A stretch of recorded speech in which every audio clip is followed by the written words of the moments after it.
गायक, संगीतकार, गुरु और लेखक के रूप में प्रख्यात पंडित अमरनाथ जी ने फिल्म गरम कोट में संगीत निर्देशन किया और इस फिल्म में लता मंगेशकर के गीत खूब मशहूर हुए। आने वाली पीढ़ियों के लिए वे कला का एक भव्य और बेमिसाल खजाना छोड़कर गए हैं। इस किताब का अंग्रेजी से हिंदी में तर्जुमा राकेश पाठक जी ने किया है। मैं आप सभी का इस महफिल में खूब स्वागत करता हूं और अब हम इस प्रोग्राम का बाकायदा आगाज़ करने के लिए मैं चाहूँगा कि हमारे जो भी वक्ता हैं उनका एक तारुफ आपसे करा दूं, एक परिचय करा दूं और वो अपनी जगह यहाँ स्टेज पे ले लें। सबसे पहले अमरजीत जस जी साहिबा से मेरी दरख्वास्त है कि आप स्टेज पर आएं। अमरजीत जस जी पंडित अमरनाथ जी की परम शिष्या हैं। आपने पंडित जी की सभी रचनाओं, चाहे वो साहित्यिक हों या फिर संगीत से जुड़ी, सबको सुव्यवस्थित करने में अपना बहुमूल्य योगदान दिया है। आज दुनिया भर में अपने गुरु की परंपरा को आगे बढ़ाते हुए अमरजीत जी के शिष्य इंदौर घराने की गायकी को निभाते हैं। अब मैं अनुरोध करूंगा निशा महाजन जी से कि आप भी स्टेज पर आ जाएं। कथक की सुविख्यात साधक निशा महाजन जी गुरु मुन्ना शुक्ल और गुरु रोहिणी भाटे की शिष्या हैं। आपने पंडित अमरनाथ जी से हिंदुस्तानी शास्त्रीय संगीत की शिक्षा भी प्राप्त की है। आप एक कोरियोग्राफर, शोधकर्ता, ICCR की अनुसूचित इम्पैनल्ड कलाकार और दिल्ली दूरदर्शन की A ग्रेड कलाकार हैं। अब मैं दरख्वास्त करूंगा रेखा भारद्वाज जी से कि आप भी स्टेज पर तशरीफ़ लाएं। हर दिल अजीज़ गायिका रेखा भारद्वाज जी भारतीय संगीत जगत की महत्वपूर्ण नाम हैं, विशिष्ट स्वर हैं। आप राष्ट्रीय फिल्म पुरस्कार और फिल्म फेयर पुरस्कार सहित कई सम्मानों से सम्मानित हैं। आप पंडित अमरनाथ जी की शिष्या रही हैं। हिंदुस्तानी शास्त्रीय संगीत का शब्दकोश हिंदी में छपे, राजकमल से छपे, ये आपकी इच्छा रही, जिसे अभी हम मूर्त रूप में सामने देख रहे हैं। अब मैं दरख्वास्त करूंगा गजरा कोठारी जी से कि आप भी स्टेज पर आ जाएं। गजरा कोठारी पंडित अमरनाथ जी की छोटी बेटी हैं। आपने बहुचर्चित और पुरस्कृत टीवी सीरियल जैसे अस्तित्व, बालिका वधू, ज्योति, मोल्लकी, वीरा, सिलसिला और ना उम्र की सीमा हो की कहानियां लिखी हैं। आपके कई उपन्यास और कहानी संग्रह भी प्रकाशित हैं। अब इस किताब के अनुवादक राकेश पाठक जी से भी मैं दरख्वास्त करूंगा कि आप स्टेज पर आएं। आप ही के ज़रिए हम तक ये किताब पहुंची है, तो इसके लिए आपका बेहद शुक्रिया। राकेश कुमार पाठक डुमरांव के पारंपरिक हिंदुस्तानी शास्त्रीय संगीत परिवार से आते हैं। आपने कथक केंद्र, संगीत नाटक अकादमी, नई दिल्ली के शिक्षण संकाय के सदस्य के रूप में कार्य किया है। पंडित बिरजू महाराज के संस्थान कलाश्रम में 6 वर्षों तक हिंदुस्तानी शास्त्रीय गायन के अध्यापन संकाय में रहे। 2 वर्षों तक केंद्रीय दूरदर्शन अभिलेखागार में संगीत संग्रह में संगीत विषय के विशेषज्ञ के रूप में सहायता की है। अब आज की बुनियादी तौर पर जो संचालक हैं नीता गुप्ता जी, आपसे भी निवेदन है कि आप स्टेज पर आएं। नीता गुप्ता जी पिछले 2 दशक से विभिन्न भाषाओं और संस्कृतियों के बीच प्रकाशन संवाद स्थापित करने में सक्रिय रही हैं।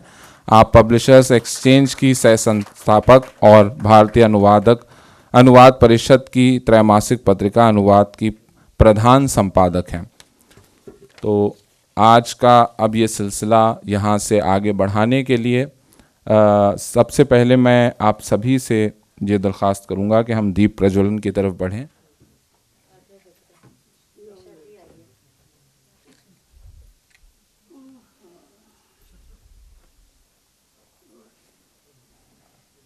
आप सभी की तालियां इस मौके के लिए ज़रूरी हैं।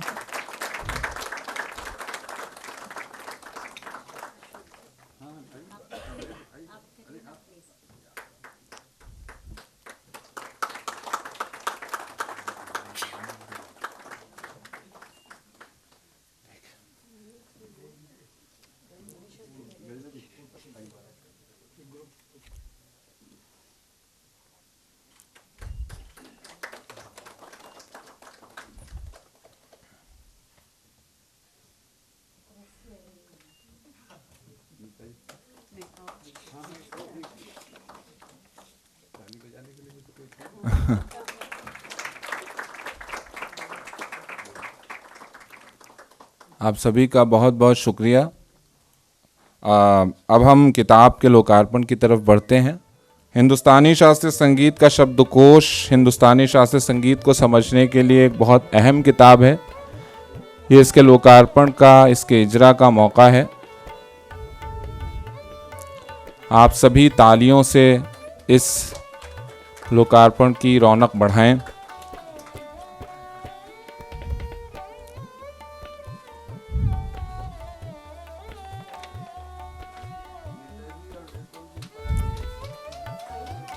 निरुपम जी, आप भी आ जाएं।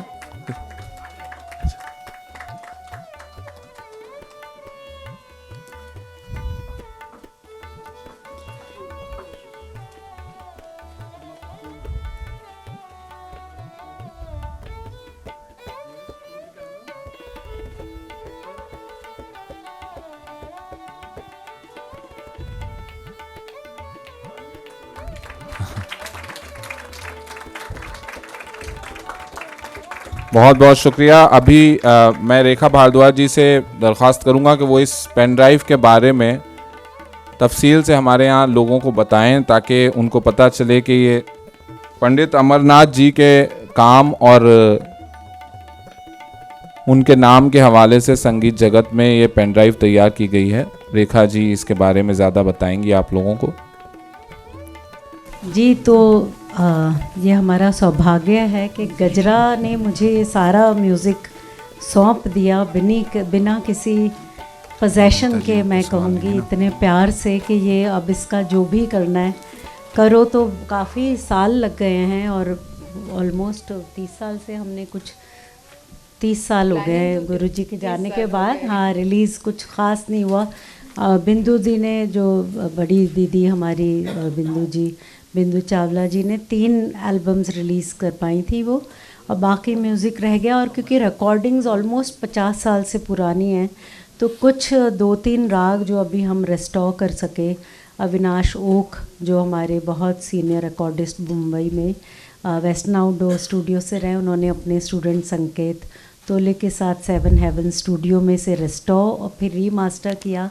और उसको फिर आजकल सीडीज़ नहीं बनती हैं, तो हमने अपने लेबल से इसे रिलीज़ करने के लिए तय किया, विशाल भारद्वाज म्यूज़िक लेबल से। और बहुत अच्छा इसका खूबसूरत कवर भी बना है। I am very happy about it. बहुत खुशी है मुझे इस बात की।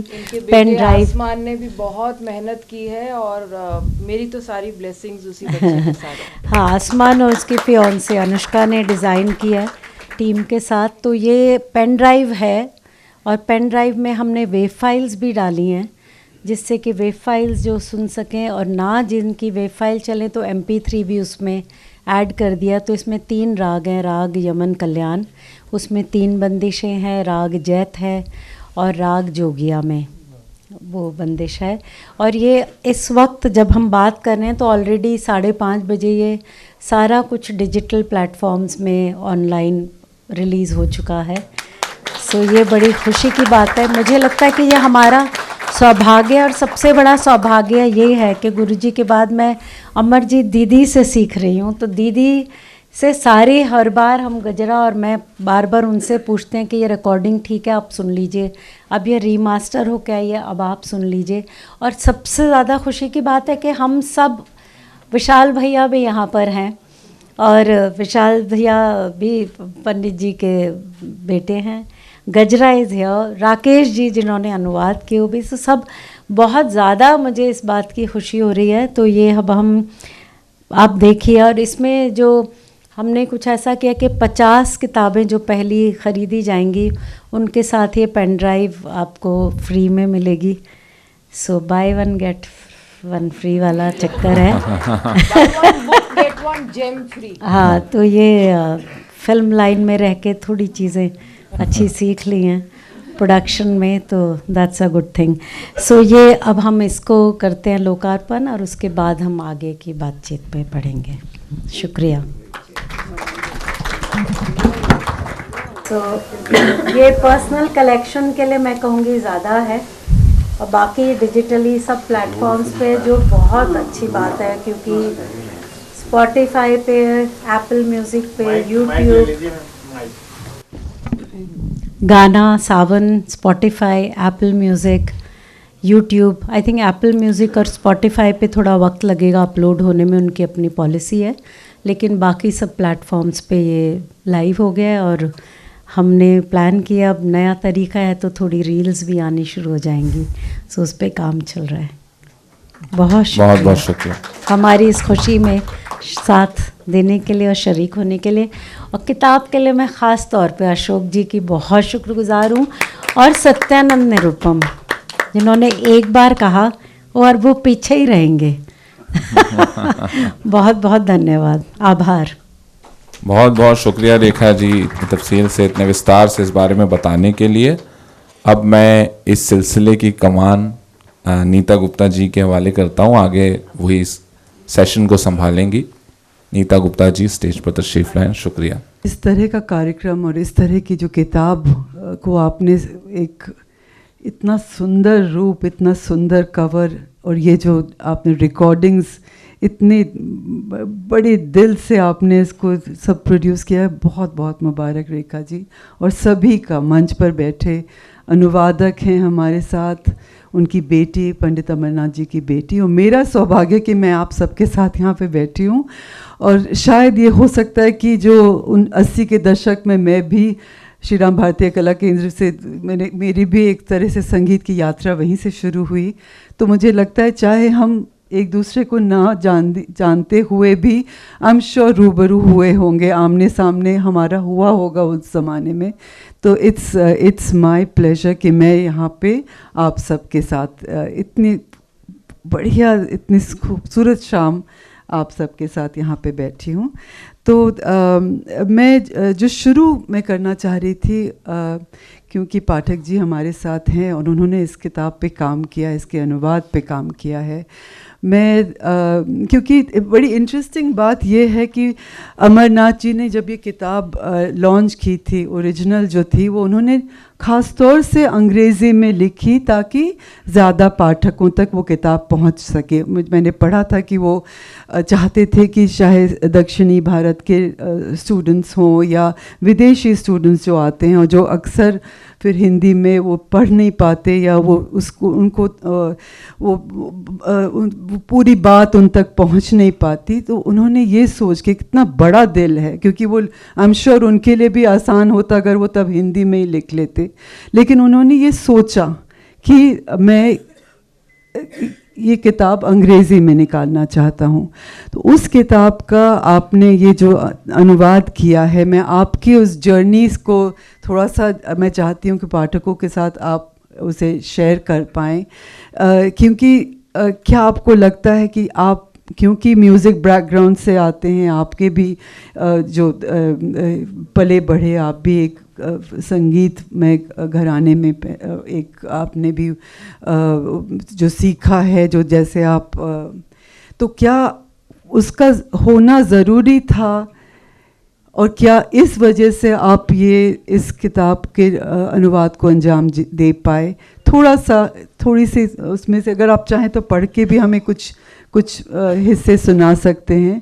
और एक अपनी जो आपकी जो ये जर्नी रही एज अ ट्रांसलेटर, और इस किताब का जो एक जो प्रासंगिकता है इसकी, उस पे भी अगर आप कुछ थोड़ी सी टिप्पणी दे पाएँ, बहुत आभारी। एंड बहुत बहुत मुबारक, क्योंकि बहुत खूबसूरत छपी है किताब।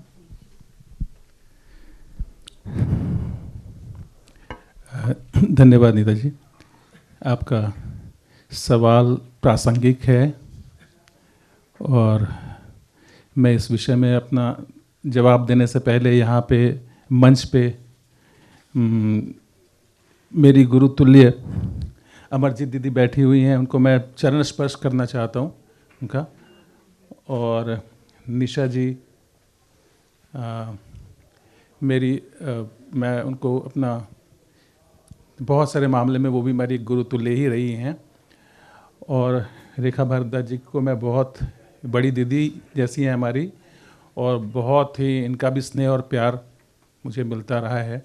तो मैं आप सबका और गजरा जी का तो पिछले 2 सालों से इस पे चर्चा हुई, बात हुई, और मैंने अंग्रेजी संस्करण इस पुस्तक का मैंने देखा और मैंने उसको पढ़ा भी, और मुझे ऐसा लग रहा था कि यह जो पुस्तक है, यह जो शब्दकोश है, जो संगीत की डिक्शनरी है, ये सामान्य डिक्शनरी से कुछ अलग थी। इसमें वो सामान्य शब्दकोश में जो बात रहती है कि एक शब्द है, उसका सीधा अर्थ है, वैसा नहीं था। इसमें बहुत कुछ था, और शब्द तो थे ही, शब्दार्थ भी था, एक भाव था, और वर्षों की एक जो एक साधना होती है, उसका निचोड़ भी था इसमें, इस शब्दकोश में। अब मुझे लगा कि मैं अंग्रेजी का विद्वान तो हूँ नहीं, काम चलाओ ही थोड़ा बहुत जानता हूँ, थोड़ा बहुत समझ सकता हूँ। मैंने पढ़ा तो मुझे भाव तो समझ आ रहे थे, शब्दार्थ भी समझ आ रहा था, पर उसको हिंदी में एक शब्दकोश के रूप में उसको परिणत करना, और जो एक किताब के रूप में उन लोगों के पास जाना था जो कुछ तो संगीत के विद्वान हैं, कुछ छात्र होंगे, तो इन सबके पास जाना, और ये लॉन्ग टर्म के लिए जाना है, काफ़ी दीर्घकालिक होने वाला है ये। तो इसमें कोई त्रुटि रह जाने से बहुत, मतलब मेरा इतने बड़े गुरु पंडित अमरनाथ जी की लिखी हुई एक पुस्तक के साथ एक जस्टिस तो नहीं होगा, इनजस्टिस हो जाएगा। इसलिए मैं ये हिम्मत नहीं कर पा रहा था कि मैं इसका रूपांतरण हिंदी में कर पाऊँ। मुझे इसका आंग्ल जो संस्करण था मुझे बहुत पसंद आया था, बहुत अच्छी किताब है, सबके पास होनी चाहिए वो किताब भी, सबके संग्रहालय में, पुस्तक संग्रह में होना चाहिए ये। लेकिन इसका हिंदी संस्करण करना और उसके भाव के साथ, ना केवल शब्दार्थ के साथ, भावार्थ के साथ भी, ये एक मुश्किल कार्य था। ये आपने सही कहा नीता जी। तो इसको करने में मैं झिझक रहा था, तो मेरी हौसला अफजाई निशा महाजन जी ने करी इस विषय में कि आप कीजिए, हम आपके संग हैं। उनकी इंग्लिश भाषा भी बड़ी, अंग्रेजी भाषा भी बड़ी अच्छी है, पकड़ अच्छी है, वो काफ़ी उनके लेख में पढ़ता रहता हूँ, कहीं कहीं आते संगीत के विषय में। और तो उन्होंने मुझे जब साहस दिलाया तो मैंने सोचा कि मैं भी इस कार्य में जुटूँ। एक तरह से ये क्या है, गंगा जी में स्नान करने जैसा ही होगा, पवित्र हो जाऊंगा। सो मैंने यह कार्य करने का ठान लिया। संगीतज्ञ हूँ, जैसा अनीता जी ने कहा कि संगीतज्ञ नहीं हूँ, थोड़ा बहुत सीखा है, ऐसे ही कुछ पिताजी से सीखा, पंडित गंगाधर पाठक जी से घर की परंपरा थी तो सीखा था, कुछ ऐसे ही गुणी जनों को सुन सुन के सीखा।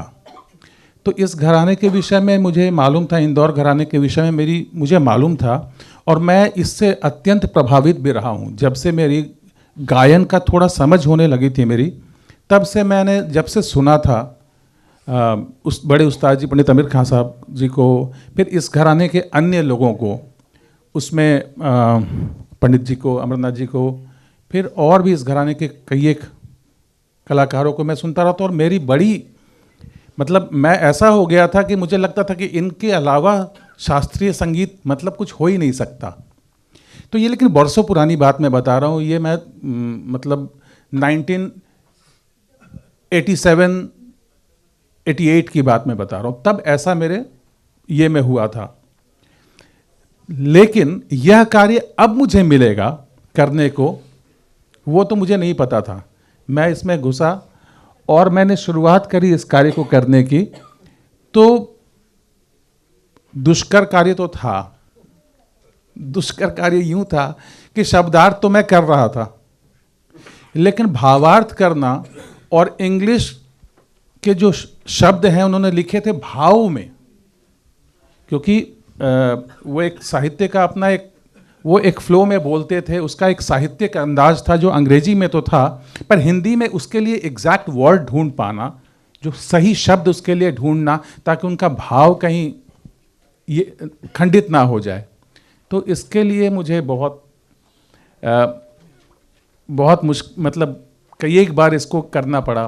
फिर मेरे पास ये समस्या आई कि यदि मैं अंग्रेजी का सीधा हिंदी कर देता हूँ तो बात बन नहीं रही थी, कि जिस तरह की इंग्लिश थी उसका सीधा हिंदी करने पे तो बहुत ही वो एक र्यूड सा कुछ, हाँ वो और समझ में भी नहीं आता।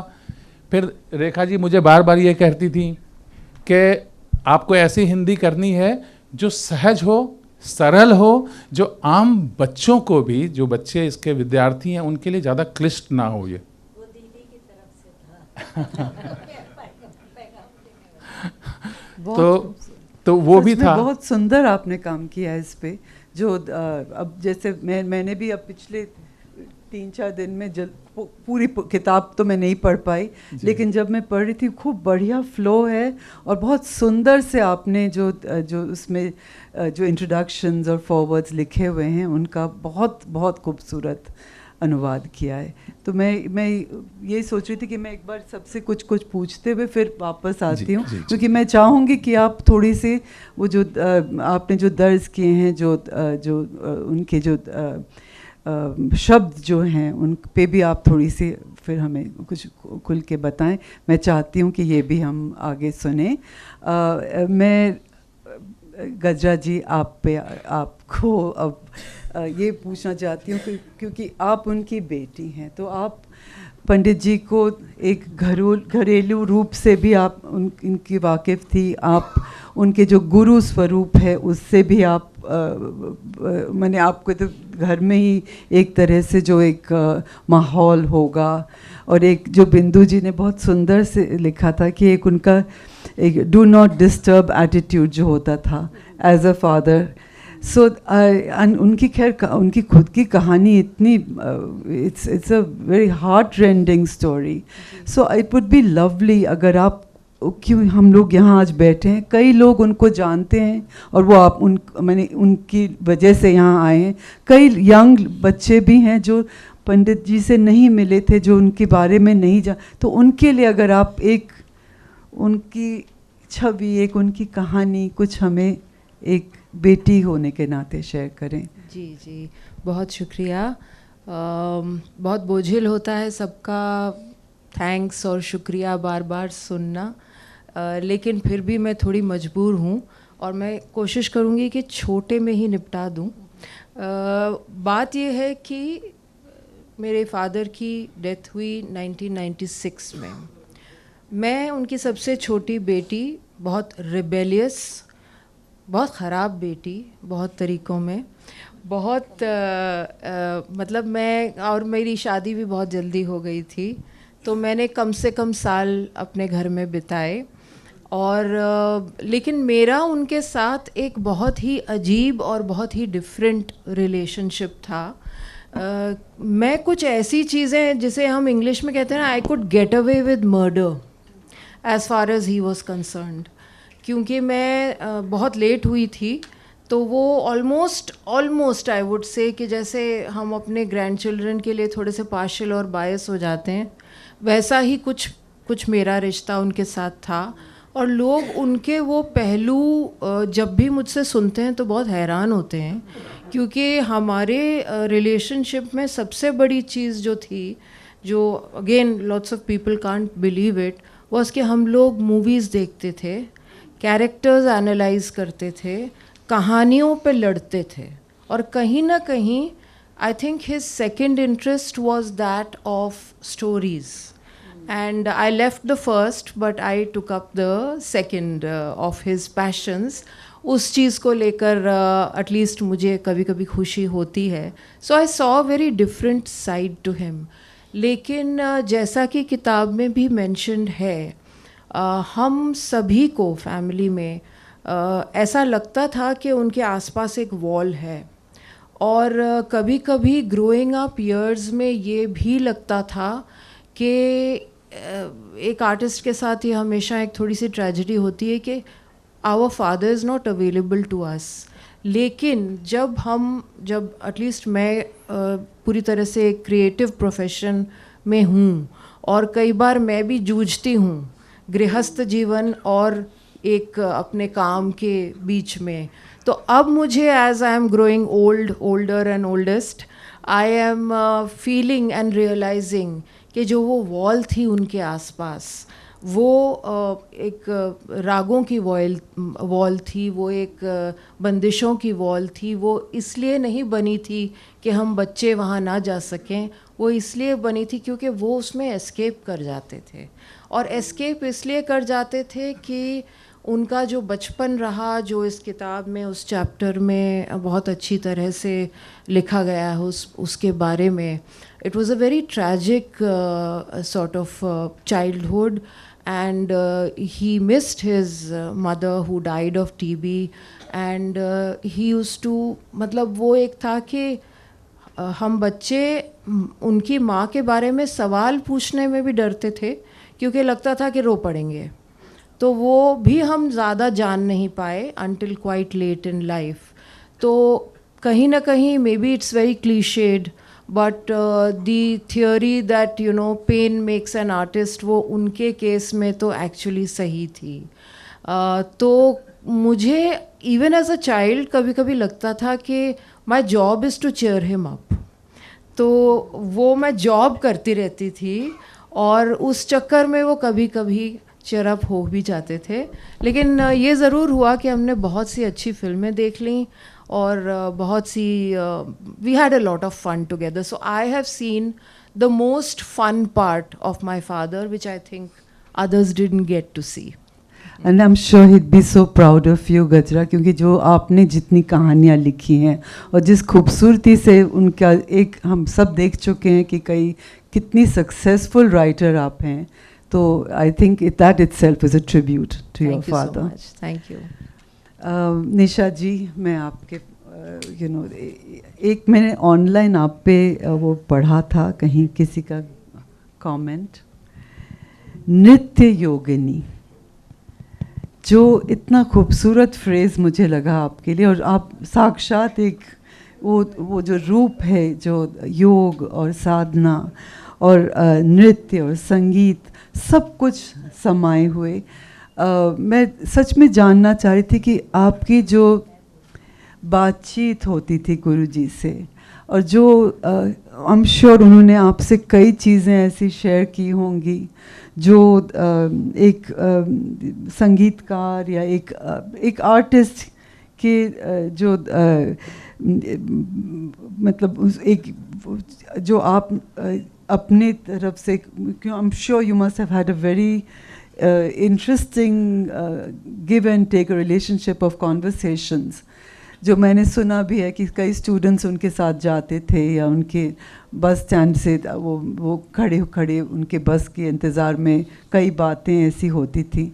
तो बहुत अच्छा लगेगा अगर आप वो उसको थोड़ा सा रिक्रिएट कर दें हमारे लिए, एक उस तरह की जो एक बातचीत का जो एक वो रिलेशनशिप था आपका गुरुजी के साथ। जी,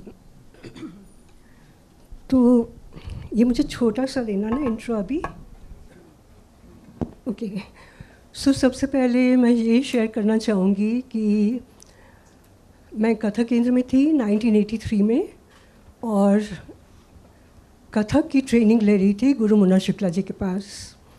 वहाँ पे कथक केंद्र में music as a subsidiary subject, तो मैंने आइरीन रॉय चौधरी जी के पास सीखना शुरू किया। वो शास्त्रीय गायन का मेरा पहला एक्सपोजर था। बचपन से फिल्म के जो गाने सुनती थी वो क्लास राग बेस्ड ही होते थे, पर राग होता क्या है मुझे नहीं मालूम था। और मुझे नृत्य जो है बिना संगीत को जाने बहुत अधूरा लगता है, मैं उसमें घुस नहीं पाती बिना संगीत के। इस तरह की अवस्था थी। तो तब तो मुझे गुरुजी की गायकी के बारे में कुछ नहीं मालूम था। मैंने अपने गुरुजी मुन्ना जी से सुना था कि वो इस तरह के व्यक्ति हैं, फ़कीराना अंदाज, टोटली गिवन टू म्यूज़िक। और मेरे हृदय में ये जागा कि मुझे इनके पास सीखना है। मैं जब पहली बार उनको मिली, मैंने देखा भी नहीं था, बस अंदाज़न कोशिश किया पहचानने का कि ये गुरुजी हैं, ऑफिस में बैठे थे। खैर, तो मुझे उन्होंने पूछा कि तानपुरा बजाना आता है। लकीली आयरिन दीदी ने सिखाया हुआ था। बोले कोई आलाप करो, और मैं आलाप तो मुझे करना नहीं आता था। आयरिन दीदी ने आलाप, फिक्स्ड आलाप देते ना, तो वो दिया था और मैंने उठाया भी क्या, राग बिहाग, उसका एक आलाप कर दिया। फिर उन्होंने पूछा भैरवी सीखा है? मैंने कहा जी। बोले आरो अवरो लगाओ, मैंने लगा दिया। उसके बाद पिन ड्रॉप साइलेंस, कुछ कह नहीं रहे हैं। थोड़ी देर मैं भी चुप रही, फिर मैंने कहा गुरुजी या तो मुझे कहीं अकोमोडेट कर लीजिए, नहीं तो यहाँ पहुँचने का रास्ता बताइए। तब उन्होंने कहा बेटा हफ्ते में 1 दिन। मैं तो उछल पड़ी। मुझे नहीं मालूम मुझे उस समय क्यों लिया उन्होंने, आज मुझे मालूम है। उसमें तो मैं इतनी खुश थी कि वो सोचा नहीं कि क्यों लिया है। वो तो मुझे बाद में जब सीनियर से सुनने को मिला कि उन्होंने सोचा कि क्यों लिया है, तो मैं सोच में मजबूर हुई कि क्यों लिया है।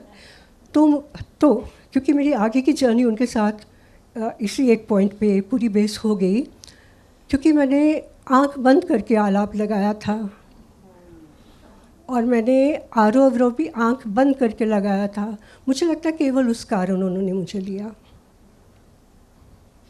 और तो कुछ था नहीं। इतनी खूबसूरत बात आपने कही, जो एक वो है भी, इंदौर घराने की पहचान भी यही है, एक ठहराव, एक विलंबित ढंग से राग की बढ़त करना। तो बहुत सुंदर आपने बताया।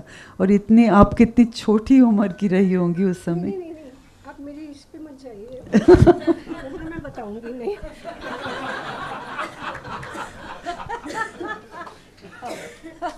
अच्छा ठीक है, तो हम यहीं पे बता देती हूँ। It's just 3/4 of a century.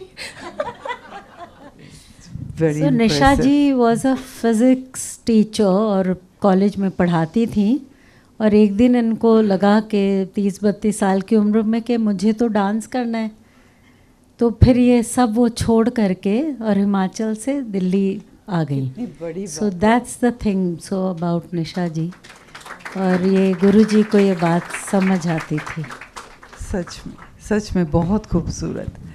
मैं अब रेखा जी आपकी ओर आ रही हूँ, और अमरजीत जी अगर आप इजाज़त दें तो थोड़ी सी कुछ यादें, उस ज़माने की बातें, कुछ जो, क्योंकि जब आप सीख रही थी गुरुजी से, एक वो माहौल, एक वो जो एक घराने का जो एक वो था, कुछ अगर आप हमारे साथ शेयर करना चाहें तो बहुत बहुत अच्छा लगेगा।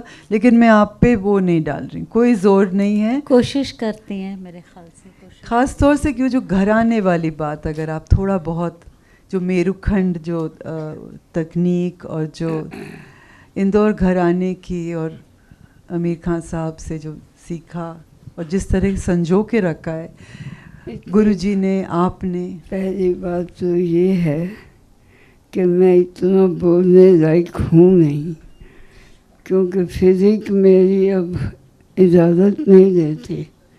पर फिर भी सबसे पहले तो सबको बहुत मुबारक है, इतना अच्छा काम किया आप लोगों ने कि मेरी सोच से भी परे है। और खाली मेरे को जो घबराहट होती थी वो ये थी कि उनको मैंने ये बनाते हुए देखा, वीकनेस हूँ, कि एक दिन कहने लगे अब मैं डिक्शनरी बनाऊँगा, एक देखना आप भी जो आए वर्ड उसको नोट करते जाओ। मैं का पता नहीं क्या, मैं का समझ नहीं आई। कहने लगे म्यूजिकल वर्ड जो समझ आए नोट करो। अच्छा, मैंने शुरू कर दिया अब इससे सब कुछ। उसके बाद खैर मैं जा नहीं सकी, घर अपना काम खोल दिया। बिंदु ने ये काम करवाया साथ मिलके, उनकी बड़ी बेटी है। अब जब मैंने इसको पढ़ा इंग्लिश में तो मैंने कहा पढ़ लिया, बहुत अच्छा काम, लेकिन हिंदी में जब बच्चों ने सोचा, मेरे को खुशी तो बहुत हुई कि हिंदी वाले जो वंचित थे वो नहीं पढ़ पाते थे, हमारी जनता और बढ़ेगी। लेकिन मैं कहा ये जो भाव है ना, उन्होंने जिस अंदाज में बात कही है, ये म्यूजिकल टर्म्स हैं। जैसे गायक लोग, हमारे बुजुर्ग लोग गाते गाते कुछ कहते थे, वैसी बातें हैं। तो मैं कहती ऐसा भाव ना मरे। तो मैंने रेखा को भी कहा बेटे बहुत अच्छा काम कर रहे हो। जब मैं आई मेरे पास तो मैंने कहा भाव ना मरे, ये ध्यान रखना। और मैं क्या बातें कहूँ, मतलब समंदर है, मुझे समझ ही नहीं आ रही किस सब्जेक्ट से शुरू करूँ किसे ना। उनके पास इतना भंडार था। उनकी किसी बंदिश के बारे में बताइए। देखो मैं आप सबको एक दिखाना चाहती हूँ, ये दीदी की हैंडराइटिंग में सारी है, नोटबुक में, ये डायरी में सब बंदिशें। मुझे कहते थे व्यास जी हैं मेरे, भावुक हो गई मैं। तो मेरा यही काम था मुनीम में, मैं मुनीम कहती थी कि संभालना है सारा।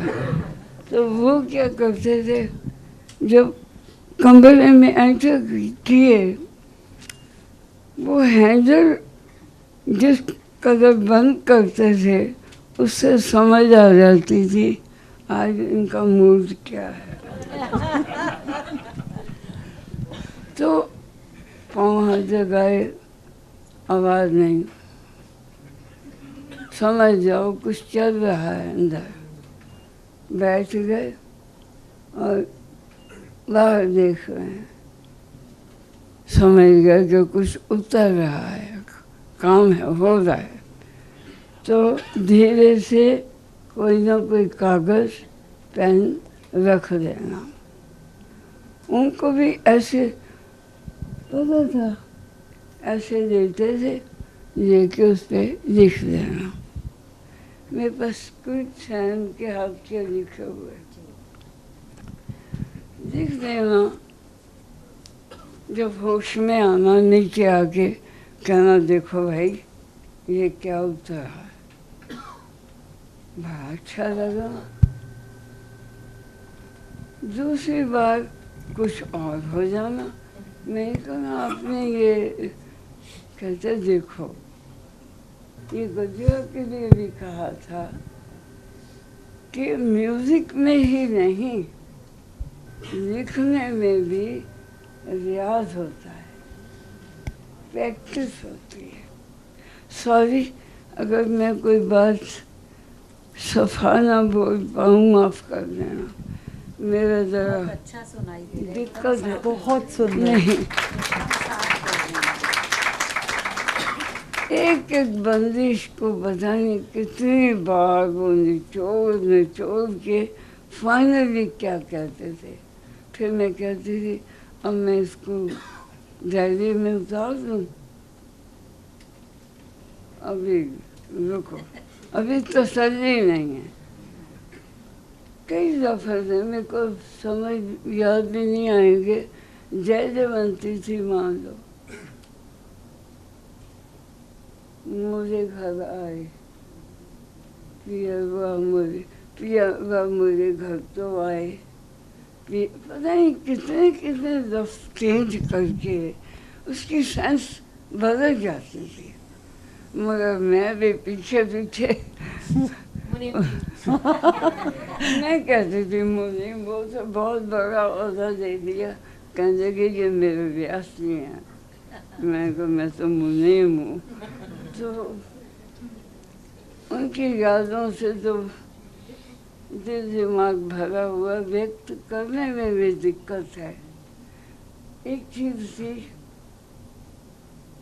कहने लगे ये जो सिखाना है ना, कहाँ पड़ गए सिखाने में, आर्टिस्ट इंसान, लेकिन जिंदगी की ज़रूरतें कहाँ ले आती हैं आदमी को, उनको सिखाना पड़ा।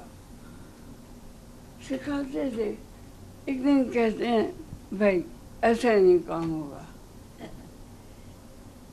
कोई सिस्टम बनाना पड़ेगा। सॉरी, कोई बात नहीं, नहीं कोई सिस्टम बनाना पड़ेगा। मैं चुप। भाई ऐसी सरगमें बनाई जैसे अलंकार होते हैं, हमारे घराने के बनाए कि इसमें एंटर करना आसान है। मैं कहा अच्छा, कहते लिखो।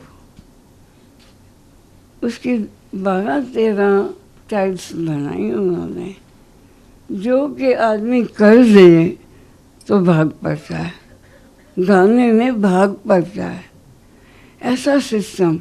और क्या क्या बताऊं, क्या उनका लिखना, क्या गाना, कभी नया राग आ गया, हम भी उनके चेले। कहते हैं देखो भाई ये सुर बदलो, ये राग बनेगा। अच्छा, मैंने भी सुन लिया, बड़ा मीठा लगा। मैं कहा यार ये स्केल तो बड़ा अच्छा। अब मेरे को पक्का याद है, मैं अपनी बात कर रही हूँ,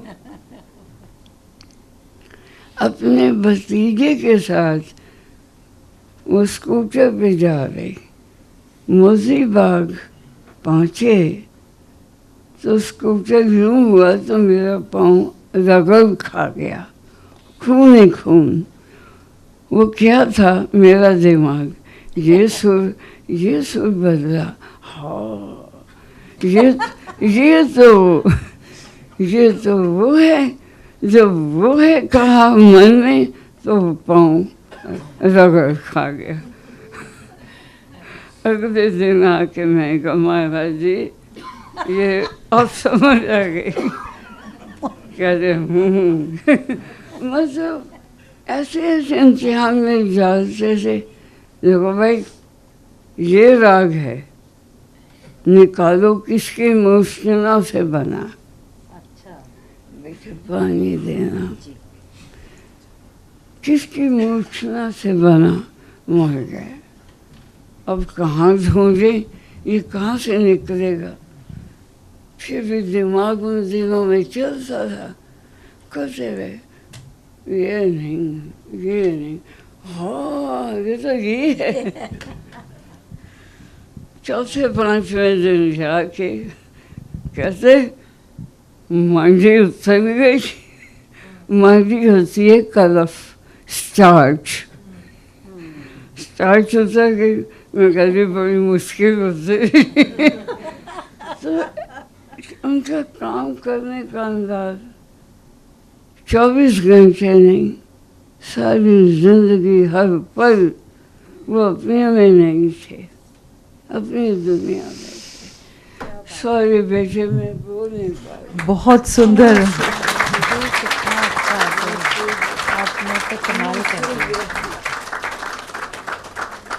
आप सच में हमें एक वो उनकी जो कमरा जो था उनके भारतीय कला केंद्र में, बिल्कुल ऐसा लग रहा जैसे आप वहाँ पे हमें वहाँ ले चली।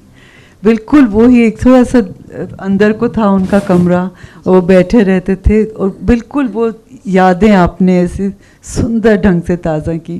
Thank you Amarjeet ji, thank you. अभी हम फिर से लौटेंगे आपके पास और जो बंदिशों के बारे में जानने के लिए।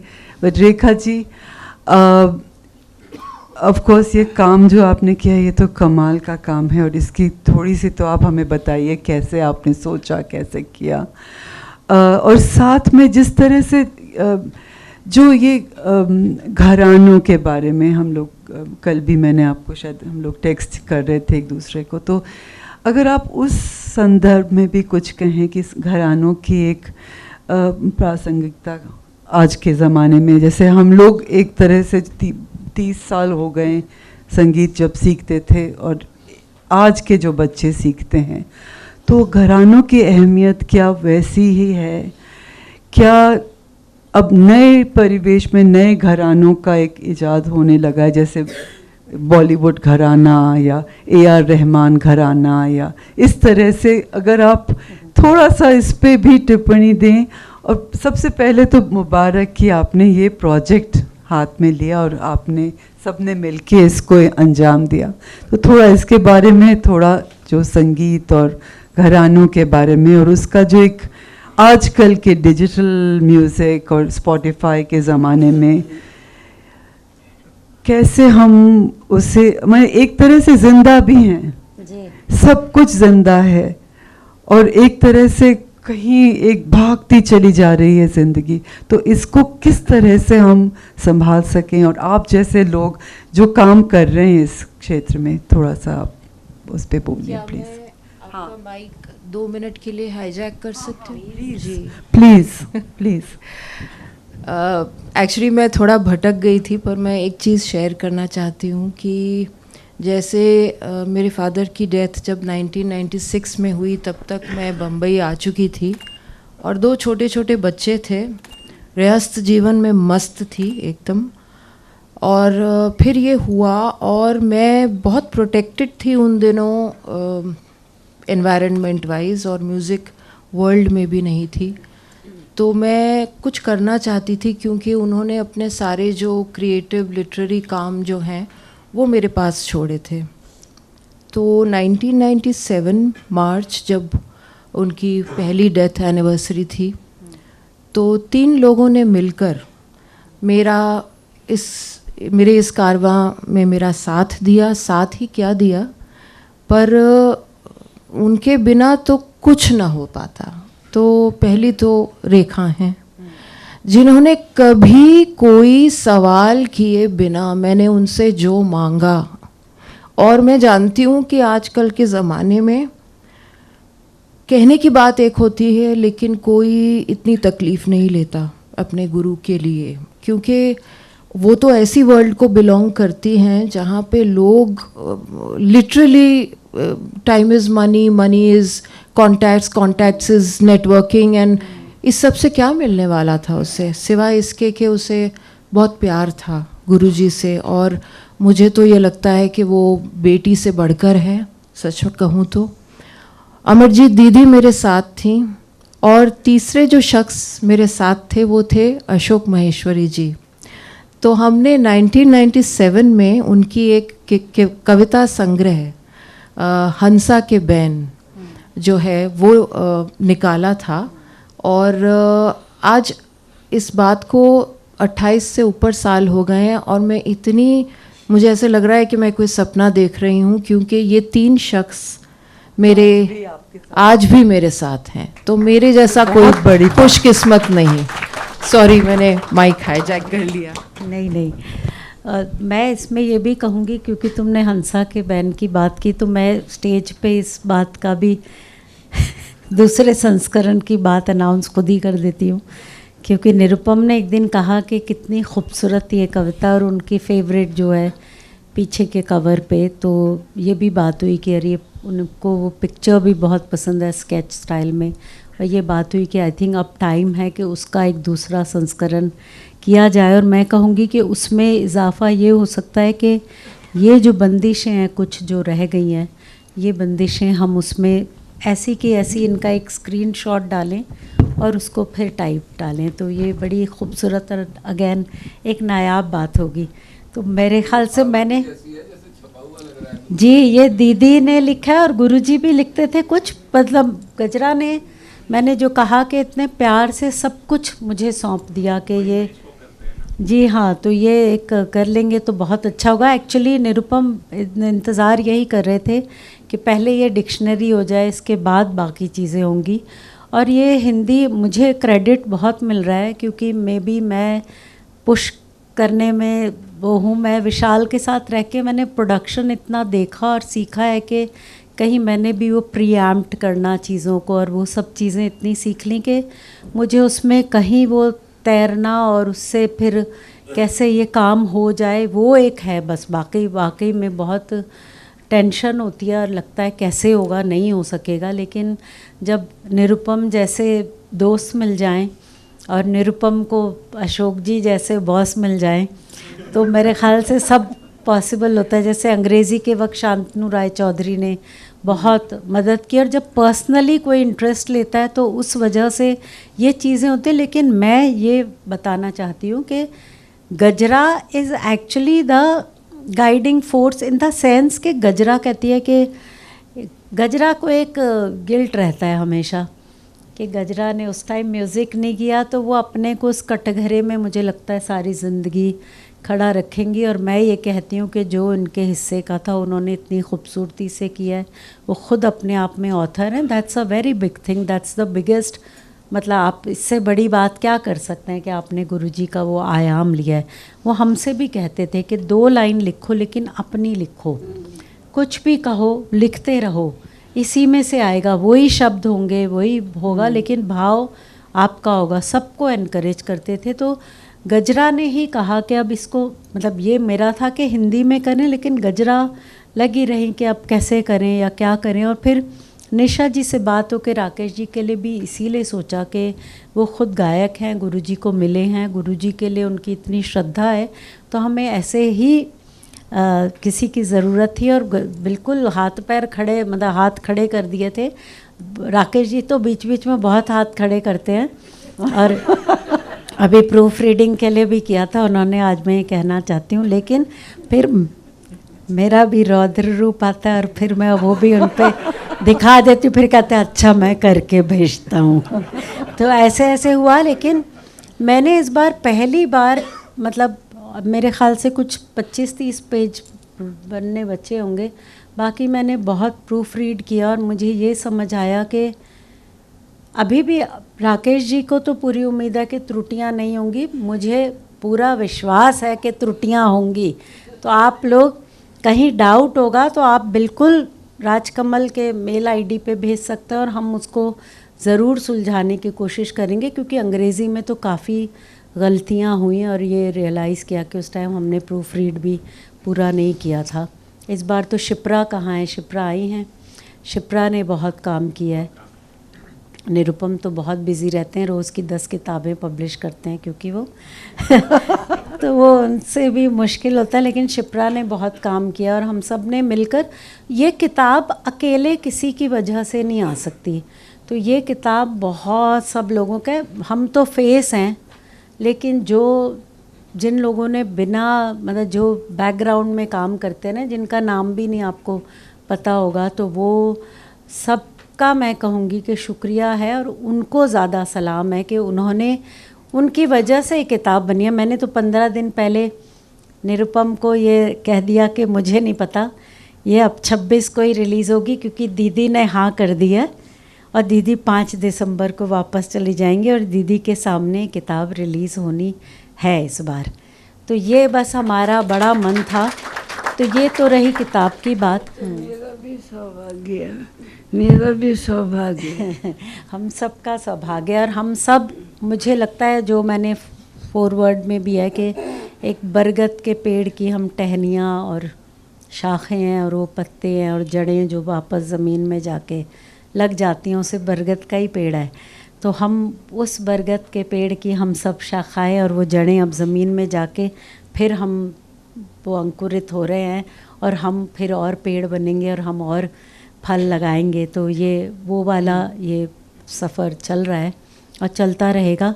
तो घराने के ऊपर मेरा इतना अथॉरिटी नहीं है उस सब पे बात करना। मेरा, मैं कहूँगी कि गाने में मैं भाव से जितना होता है, मैंने कभी शास्त्रार्थ या थ्योरी पे इतनी बात ध्यान नहीं दी। जब मैंने म्यूज़िक ऑनर्स दिल्ली यूनिवर्सिटी से किया था तो तब भी मैंने सब अच्छे से याद करके टॉप कर लिया था, लेकिन मुझे वो थ्योरी कुछ याद नहीं है, क्योंकि भाव ही है जो रह जाता है गाने में। एक बार गुरुजी से पूछा भी था कि तानों में वो तैयारी नहीं आती, कैसे करें। उन्होंने कहा जो करती हो ये बहुत अच्छा है, आलाप में ही ज़्यादा संगीत है, ये भाव ज़्यादा असरदार होता है और वो ज़्यादा ज़रूरी है।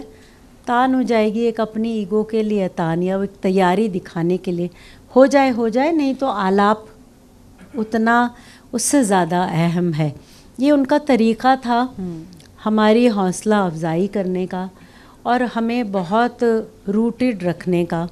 और जैसे दीदी कह रही थी कि वो, हाँ, उनके किस्से भी सुने हैं कि वो 18-20 साल के थे तो आ रहे थे और गाना सोचते सोचते और खम्बे से इतनी बुरी तरह टकराए कि वो लहू लुहान हुए। तो वही दीदी में भी बात आ गई, वो हम में पता नहीं, मुझे पता नहीं मुझ में कब बात आएगी। मैं चाहती हूँ कि 24 घंटे पढ़ती रहती हूँ, although I am not creative, but गिनती पढ़ती नहीं, बिल्कुल क्रिएटिव हो। तो 24 घंटे उस फिनोमेना में रहना, मैं सिर्फ उस लम्हे का इंतज़ार कर रही हूँ। घरानों में ये है कि हाँ, हर घराने की एक खूबी होती थी या खूबी होती है जो उस घराने से सीखते हैं। कहीं पे आलाप प्रधान है, कहीं पे तानों का है, कहीं आवाज़ लगाने का एक तरीक़ा है। तो वो मेरी समझ में सिर्फ इतनी सी बात आई है, लेकिन मैं उसको आज के परिवेश में ले आती हूँ। वो ये कि बॉलीवुड कोई घराना नहीं है, बॉलीवुड तो एक इंडस्ट्री है। लेकिन जिस वक्त हम बड़े हो रहे थे, हमने I think best of music directors को सुना है कि सी रामचंद्र भी थे और लक्ष्मीकांत प्यारेलाल भी थे, और मेरी याददाश्त भी थोड़ी सा सेकंड वैक्सीनेशन के बाद मुझे ये हौसला दिया जाता है कि उसकी वजह से है ये शॉर्ट टर्म मेमोरी लॉस, तो मैं ये मान के खुश रहती हूँ। लेकिन बहुत सारे जो पुराने जो म्यूज़िक डायरेक्टर से सचिन देव बर्मन हो या मैं मदन मोहन जी, सबका अपना एक रंग था। रोशन साहब, जिनका भी नाम ले आप, जयदेव जी थे, उन सब का रंग था। तो वो आप डेफिनेटली कह सकते हैं कि हाँ, वो एक स्कूल ऑफ थॉट है। सबके गाने सुन के आज भी पता लगता है कि ये उस कंपोज़र का गाना है।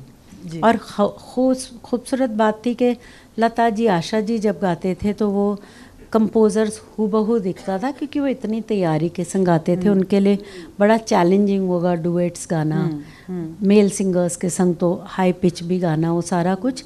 लेकिन जो, इसलिए मैं नहीं कहूँगी कि AR रहमान घराना और विशाल भारद्वाज घराना, ऐसा कभी नहीं हो सकता, क्योंकि उनके एक्सटेंशंस कहाँ आ रही हैं, वो किसी को सिखा थोड़ी रहे हैं, कहाँ वो कंपोज़र्स थोड़ी। तो उस घराने का तो ये है जहाँ आप गुरु शिष्य परंपरा में सीखते हैं, तो वहाँ आप और लोगों को तैयार करते हैं।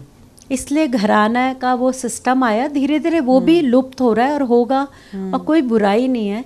लेकिन अपने आप में जब हम तैयार करेंगे, विशाल के फिल्म मेकिंग में हैं जो उनके असिस्टेंट्स हैं, अभिषेक चौबे हैं, आदित्य निम्बलकर हैं, हनीत रेहन है, तो ये लोग हैं कि वो, उन्हें आप कह सकते हैं। लेकिन उन्हें भी हम, घराना जो है आई थिंक मेनली जो है वो म्यूज़िक से रिलेटेड है, डांस से, मतलब जो परफॉर्मिंग आर्ट्स है उसमें घराना है। अगर आप फाइन आर्ट्स में जाएं, पेंटिंग में, वो अलग ही एक सिस्टम है, उसमें टाइप्स ऑफ पेंटिंग और वो डिफरेंट, वो मेरी उतनी वो नहीं है एक्सपर्टीज़। बट घराने पे मैं ये कहूँगी। And then coming back to digital age, obviously सारा कुछ इतना जल्दी मिलता है। मुझे तो आज के बच्चों से बहुत प्यार और हमदर्दी है कि इतना जो अवेलेबल है उसमें से, और उन एवरेज बच्चा एक्स्ट्रा ऑर्डिनरीली टैलेंटेड है।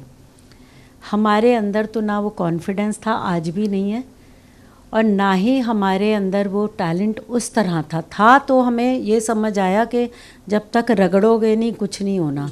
This is what I have done all my life. और अभी भी जब रियाज़ नहीं होता तो खुद ही से शिकायत होती है और ख़ुद को ही लगता है कि गाना नहीं चाहिए, गाना नहीं निकलता, तो कुछ दिन बिल्कुल बंद, किसी से नहीं, कुछ नहीं गाना, रिकॉर्डिंग नहीं करनी, कुछ नहीं करना। ये अपनी हमारी एक सोच है या हमारा अपना एक ख्याल है, क्योंकि हम उस स्कूल को बिलोंग करते हैं। हम गुरुजी के साथ ये बात सीखी, उनको देखा, फिर दीदी से सीखा, गुलजार साहब का साथ मिला। लेकिन आजकल के बच्चों को जो माहौल मिल रहा है उसमें वो जो एक्सपोजर मिल रहा है उसमें से बटोरना और ये सलाहियत होना कि मैं अब ये रास्ते पे चलूँ बहुत मुश्किल है। जहाँ 100 रास्ते हैं उसमें से एक रास्ता चुनना। गुलजार साहब ने एक बार विशाल को कहा था जब वो जॉब कर रहे थे कि 100 दरवाजे खुले होंगे तो कन्फ्यूजन ही रहेगा। जिस वक्त आप 100 दरवाजे बंद कर दोगे तो एक दरवाज़ा खुल जाएगा, और वही हुआ नौकरी छोड़ते ही। तो वो हर एक के लिए है, कोई भी जो फाइन आर्ट्स में है और किसी भी क्रिएटिव उसमें है, ये हम सबके लिए है। सारे दरवाजे खुले रहेंगे तो भटकते रहेंगे। तो आज इतना एक्सपोजर है, लेकिन आप देखिए कि मैंने कितने फ़ख्र से अनाउंस किया कि स्पॉटिफाई में भी रिलीज़ हो रहा है। उस वजह से ये म्यूज़िक शायद अमेरिका में, क्योंकि गुरुजी के बहुत सुनकार थे और वो जाते भी थे, लेक्चर डिमॉन्स्ट्रेशंस भी देते, परफॉर्मेंस भी देते थे, बट देन लास्ट के बहुत साल ट्रैवल नहीं किया। तो मेरे ख़्याल से उनमें से किसी के घर में ये अगर स्पॉटिफाई के वजह से जाए तो this is a way to reach also, and also it's also a distraction. तो मुझे ये लगता है व्हाट आई डू, ना मैं न्यूज़ देखती हूँ, ना मैं न्यूज़ सुनती हूँ, ना मैं अखबार पढ़ती हूँ। जो ख़बर आनी है विशाल या किसी के ज़रिए आ जाती है, जो ख़ास ख़बर होती है। उसके अलावा जो नहीं आती, मुझे नहीं लगता मैं अपना दिन कहाँ बमबारी हुई, कहाँ पे बस गिर गई, कहाँ ये मर गए और कहाँ वो हुआ, मैं उससे बिल्कुल शुरू नहीं करना चाहती हूँ। क्योंकि मुझे लगता है मैं इंडिविजुअली अपने लेवल पे आपके, मैं बहुत फ़ैन हूँ आपकी बातचीत। आप कितनी खूबसूरत पॉलिटिक्स में होते हुए जो आप पोएटिक बात करते हैं ना, हम लोग आपके इतने बड़े फ़ैन हैं कि मैं आपको क्या बताऊँ। संगीतमय बात करते हैं आप, ये हमारा सौभाग्य है कि पॉलिटिक्स में भी हमें ये बात आज के तारीख़ में भी सुनने को मिलती है। तो मुझे पॉलिटिक्स में जो थोड़ा इंटरेस्ट लिया और शुरू किया वो पवन वर्मा जी की वजह से। उन्होंने कहा आप लोग नहीं लोगे तो क्या होगा देश का तो तब भी जो होना होगा, हम तो कुछ भी नहीं कर सकते। इंडिविजुअली हम जो कंट्रीब्यूट कर सकते हैं, तो मैं एक अच्छा इंसान बनने की तरफ कोशिश करती हूँ। अच्छा संगीत जो मेरी समझ है, मैं सिर्फ वही पहुँचाना चाहती हूँ, वही प्रस्तुत करना चाहती हूँ। और मुझे लगता है वो बहुत अच्छा कंट्रीब्यूशन होगा, उतना भी बहुत है, मैं तो वही कर सकती हूँ। मैं कहाँ 100-50 हज़ार लोगों को कैसे जगा सकती हूँ। 2-3 लोग जग जाएं और मेरी तरह की यात्रा पे निकल चलें तो वो अपने आप उनसे और 5 जगेंगे। ऐसे ऐसे एक कम्युनिटी बस बढ़ानी है हमें। तो घराना रहे ना रहे, इंडिविजुअली जो हम करें। मैं कई बार गजरा को यही कहती हूँ, जब हम बहुत चाहते थे सेंटेनरी में हम हर महीने कुछ करें, नहीं कर पाए। अपने हालात हैं, अपनी तबीयत है, ज़िंदगी जैसे आपने कहा कुछ ना करते हुए भी भागे दौड़े जा रही है। मैं 5 बजने में 5 मिनट पे आ गई थी, लेकिन यहाँ आने तक निरुपम ने कहा आप अंदर नहीं जाएंगी, शुरू नहीं होगा। मैं तब तक फिर मैं 4 पकोड़े किसी तरह दबाती हुई चलते चलते खा के आई हूँ।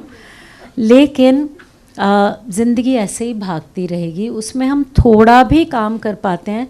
तो गजरा को मैं ये कहती थी कि मेरा जो सच्चा ट्रिब्यूट होगा, तो मुझे उस दिन का इंतज़ार है, वो ये होगा कि जब मैं एक दिन गुरुजी सीखा हुआ राग पूरे तौर पे, जो मैंने अपने दिमाग में एक छवि बनाई हुई है कि मुझे ये करना है, एक गुरुजी की बंदिश मुझे ढंग से गानी है, जहाँ मैं 4 आलाप करूँ, बेशक 2-3 छोटी छोटी ताने करूँ, लेकिन आलाप करूँ और वो राग को उतना उसको फैलाऊं कि वो लगे कि हाँ इनसे सीखा। और आई थिंक सिर्फ वो ही एक वजह है कि मैं ये सब चीज़ें करती रहती हूँ कि it's a way to keep remain connected with him, because मुझे तो उनकी प्रेजेंस बहुत स्ट्रांगली फील होती है। और बहुत बार ये भी समझ आता है कि हाँ थोड़ा सा दूर से देख रहे हैं कि अब चलो अपनी ज़िंदगी में बहुत व्यस्त हो, देखो कब वापस आती हो।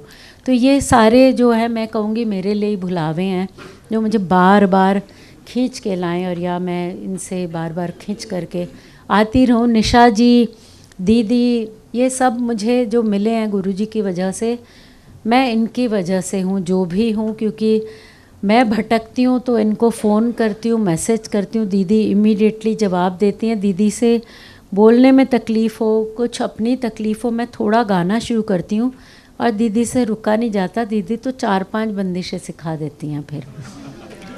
तो ये माहौल की जो बात है ना, तो मैं कहूँगी माहौल इज़ मिसिंग। लेकिन आप लोग बड़े खुशकिस्मत हैं, यहाँ प्रोग्राम अभी भी होते हैं दिल्ली में, क्योंकि हमने वो माहौल देखा है। तो मैं यूट्यूब पे सुनती हूँ अपने आर्टिस्ट को जिन्हें मुझे सुनना है। मैं टीवी नहीं देखती, मुझे देखना होता है तो मैं शोज़ अपने लैपटॉप पे कोई ख़ास हूँ देखती हूँ, वरना मैं म्यूज़िक में मुझे जो सुनना है वो मैं अपनी चॉइस का सुनती हूँ जहाँ पे तो अवेलेबल एक होता है। बंदिश आप सुनाई दीजिए। जी, मैं थोड़ा सा सुर आपके- नीचा लेती हूँ, शायद दीदी का दिल कराए तो वो गा लेंगी साथ में। पूरिया करें, एक पूरिया का। कोई भी गाओ, यमन गाओ।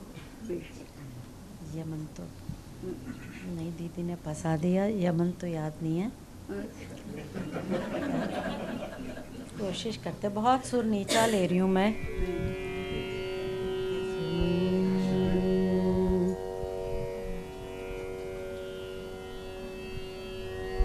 शिवरंजनी गाते हैं थोड़ा सा, और ये गुरुजी की ही लिखी बंदिशें हैं, उन्हीं की कॉम्पोजिशन है। तो मैं थोड़ा कोशिश करती हूँ, दीदी का मूड कराया तो बीच में तरीका बताएंगी। आप इस तरह ले सकते हैं कि एक क्लास में बैठे सीख रहे हैं जैसे। दे रे ना, दे रे ना,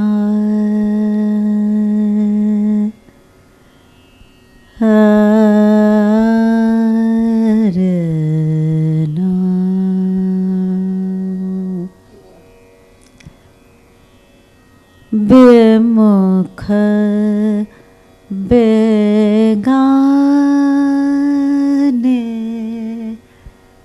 भय साजन,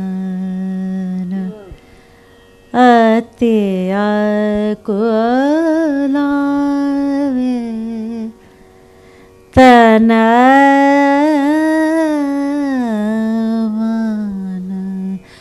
बेमुख बेगाने भय साजन। इसकी द्रुत गुरुजी की बहुत पसंदीदा ताल थी, द्रुत एक ताल, उसमें ज़्यादातर बंदिशें उन्होंने बांधी हैं। इसकी बंदिश है, तोरी सुधियावे, तोरी सुधियावे, दिवसा जब रैन लगे, दिवसा जब रैन लगे, रैन बहकावे तो बहकावे, बहकावे,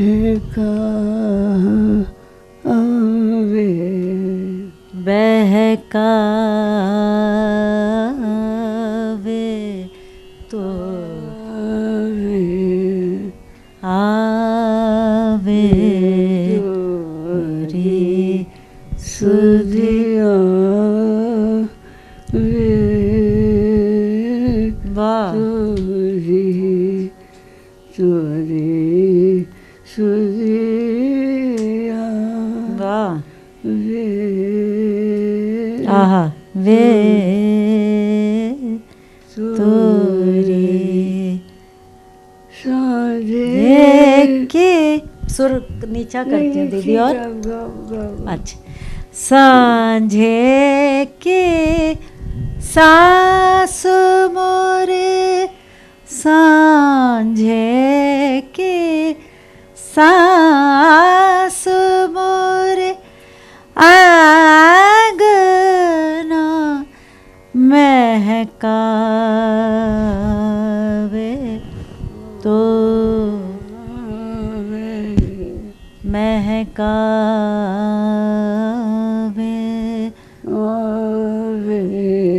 आवे तोरी सुधिया वे।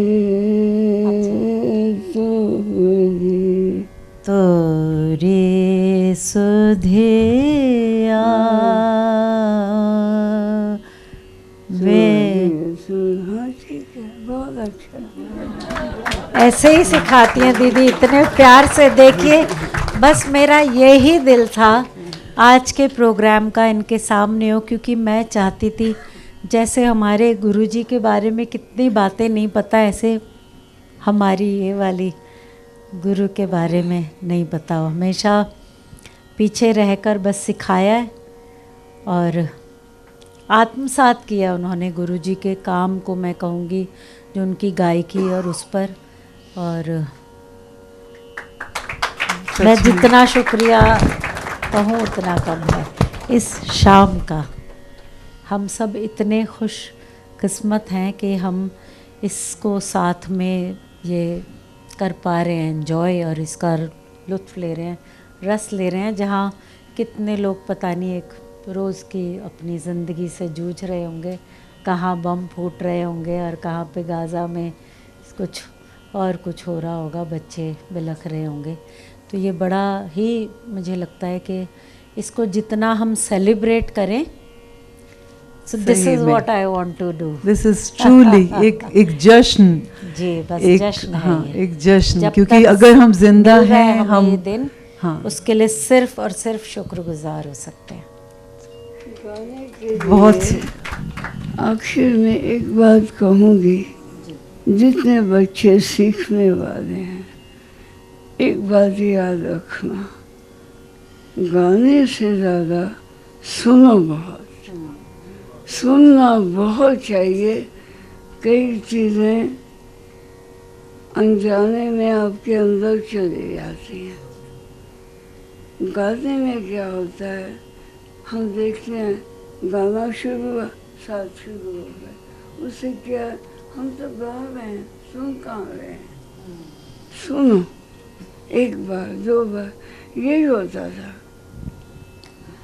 50 बार एक बात को कहते थे और हम ऐसे सुनते थे जैसे अभी कहा है। और तो और जब ये बताते थे कि मैं कहाँ पैदा हुआ गाने से हट के, तो बहुत मज़ा लेते थे, आनंद। जहाँ की हीर है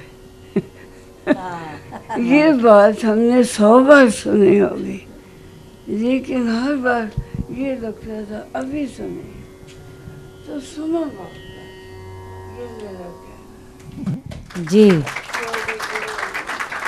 और गुरुजी यही कहते थे कि सुनना और खुद को भी सुनना। तो खुद को तो इंतहा है ना, खुद से आदमी बहुत बातें सीखता है। जो आप गा रहे हैं उसको सुनो, जो गा रहे हैं आप, जो कह रहे हैं उसको सुनो, आप खो जाएंगे। आपको इधर उधर देखने की ज़रूरत ही नहीं है। अपने काम को, बहुत चीज़ें आप अपने मास्टर हैं, खुद को सुधार दोगे। बहुत खूबसूरत। आप सभी के चरणों में मेरा नमन प्रणाम। मेरा नाम राजा सिंह है, संगीत का साधक हूँ। आज आप लोगों को प्रत्यक्ष रूप से सुना, बहुत सारी बातें घरानों से रिलेटेड मैंने समझी सुनी, जो बारीकियाँ रेखा जी ने बताई।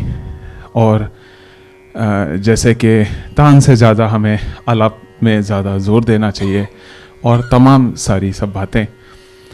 मेरी थोड़ी सी, और मैं सेल्फिश हो रहा हूँ और लालच है मुझे कि इस प्रोग्राम के कंक्लूड करते वक्त आप ये भी बताएं कि और किस तरीके से नई पीढ़ी गुरुदेव से जुड़ सकते हैं, और क्या एक ऐसे तरीके हैं जो इनकी परंपरा एक नए बच्चों तक भी पहुँचे, और हम भी और कुछ लालच में और बहुत सारी सब चीज़ें जानना चाह रहे हैं, क्या एक माध्यम है किस तरीके से गुरुदेव से और इनके सिखाए हुए अनुयायी से हम और कैसे जुड़ सकते हैं?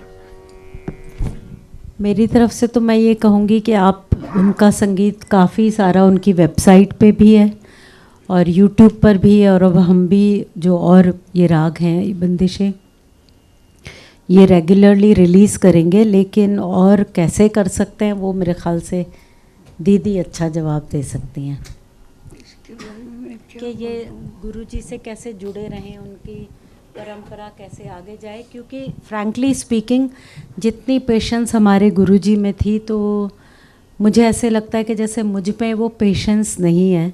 मैं बहुत सिखाना चाहती हूँ, दीदी सिखाती रही हैं, पर अब दीदी ज़्यादातर बाहर रहती हैं तो उनके लिए भी मुश्किल है। लेकिन मैं बिल्कुल उसी तरीके से थोड़ा बहुत सिखाना चाहती हूँ जो उन्होंने हमारे साथ एक सीरीज़ ऑफ पलटास बनाई थी, वो फिर रागों को कैसे खोलना है। लेकिन बहुत बार ऐसा होता है कि वो सीखने वालों को अगर एक मींड गा से सा तक कैसे आना है या गा से रे तक खटका कैसे लगाना है, अगर वो बेसिक नहीं पता, तो मुझे लगता है कि मैं तो वो मज़दूरी नहीं करना चाहती। तो जिनमें वो बात हो उतनी, तो मैं जब सिखाना चाहूँगी तो मे बी नेक्स्ट ईयर शुरू करूँगी। तो मैंने अपने वो तय किए हुए हैं 6 टेस्ट, सुर की पहचान या गमक आती है या नहीं, आंदोलन लगता है या नहीं, मींड आती है या नहीं, नहीं तो आलाप सिखाने का मतलब ही नहीं है। बाकी बातें तो बहुत बाद में आएंगी। तो इसलिए गुरुजी जैसे गुरु सीखे हुए जो बेसिक सीख के आते थे शागिर्द, उनको लेते थे, क्योंकि वो बेसिक सिखाने में जो जद्दोजहद है और जो मुश्किल है, तो वो समझा नहीं सकते। आपको कुछ सालों बाद लगेगा कि आपने अपना भी वक्त जो है बर्बाद किया और दूसरे का भी वक्त बर्बाद किया। तो मुझे लगता है कि वो इसीलिए उन्हें म्यूजिशियन और इतने महान गुरु थे, क्योंकि बहुत ज़्यादा आपको कटना पड़ता है और बहुत मेहनत करनी पड़ती है। मुझे लगता नहीं कि मैं उस लायक हूँ कि मैं उतनी मेहनत कर सकूँ। और उन्होंने हमको इस तरह तैयार किया कि हमारी गुत्थी सुलझाते थे, छोटी छोटी बातें तो बताते थे कि ऐसे धा से पा पे आना है तो धा लंबा करो फिर पा पे सही आओ, धा छोटा करो पा पे लंबा रखो तो आगे का सुर कैसे लगेगा। ये बातें ऐसी छोटी छोटी, और हम क्लास में हमें सिर्फ 15 मिनट सिखाया जाता था, अकेले सिखाते थे हर स्टूडेंट को। बाद में 2-2 स्टूडेंट्स उन्होंने शुरू किए, लेकिन अकेले सिखाते थे। उस 15 मिनट का आज तक रियाज कंप्लीट नहीं हुआ, और बाकी लोगों को हम सुन सकते थे पूरे टाइम। हम क्लास में अगर 10 बजे से क्लास है और 12:30-1 बजे तक है बैठते थे, फिर उनके साथ बस स्टॉप तक भी जाते थे।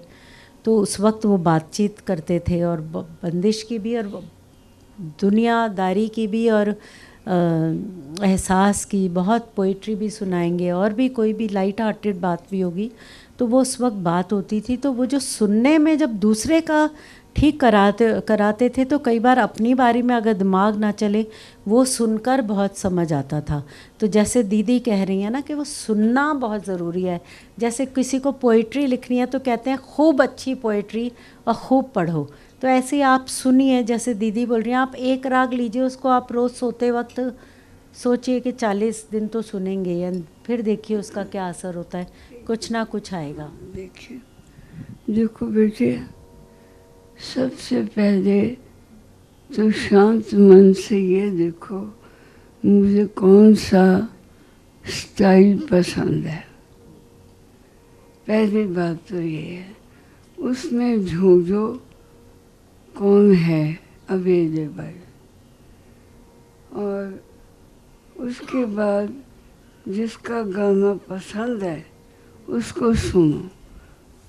2 बातें हैं, झूझो किसी को उसी स्टाइल का जो गाता है और उसको सुनो। और तो मैं नहीं कह सकती, ये जो बातें कही हैं बहुत गहरी बातें हैं, लेकिन ये सिखाते सिखाते आती हैं। सबसे पहले अपनी पसंद ढूंढना और सुनना, बाकी बातें बाद में आएंगी।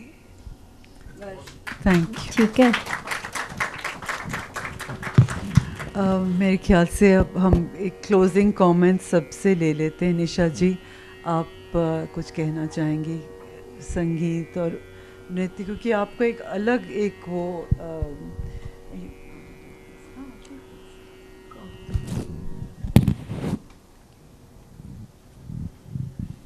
जी, कोशिश करती हूँ जो प्रमुख बातें मुझे लगी कि मैं आपसे शेयर करूँ।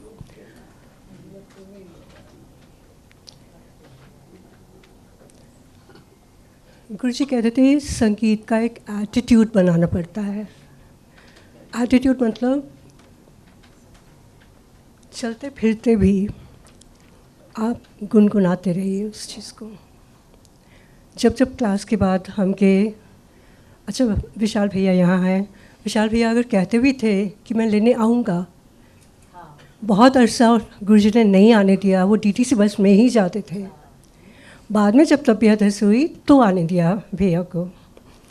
तो उन दिनों जब हम जाते थे सिकंदरा रोड, रास्ते में हम साथ तो चल रहे हैं और पूरी प्रेजेंस है गुरुजी की, लेकिन वो खुद भी हम करते थे और हमें कहते थे इसको एटीट्यूड बनाओ। सारा टाइम हमारे मन में बहुत कुछ चल रहा होता है, साधना वही है, इसको क्लियर करके वो जो समुद्र है, जो बिल्कुल शांत पानी है, उसके बीच में से जो ट्रेजर्स दिख रहे हैं, वहाँ तक हम पहुँच पाएँ। एक तो ये चीज़ मैं शेयर करना चाहूँगी। आई थिंक इसमें जब गुरुजी ने मुझे लिया तो मैंने आंख बंद की थी इसलिए लिया, प्लस क्योंकि उनकी नज़र बहुत ऐसे एक बार देख के उनको पता चल जाता था कि किसके मन में क्या चल रहा है। सो आई थिंक ये उनको समझ आ गया होगा कि मैं गायकी में आगे नहीं जाने वाली हूँ, लेकिन मुझे संगीत चाहिए, मुझे सुर चाहिए। तो उन्होंने, और फिर वो जो योग का एलिमेंट जुड़ जाता है, तो शायद उन्होंने इसलिए भी लिया कि कहीं पे थोड़ा सा एक शांति की तरंग अगर मैं इंस्ट्रूमेंटल होती हूँ उसको पैदा होने में, क्योंकि भारतीय कला केंद्र के बहुत से मेरे प्रियजन यहाँ हैं जिन्होंने मेरे साथ योग भी किया है और संगीत में तो बहुत आगे हैं, बहुत ही आगे हैं मुझसे।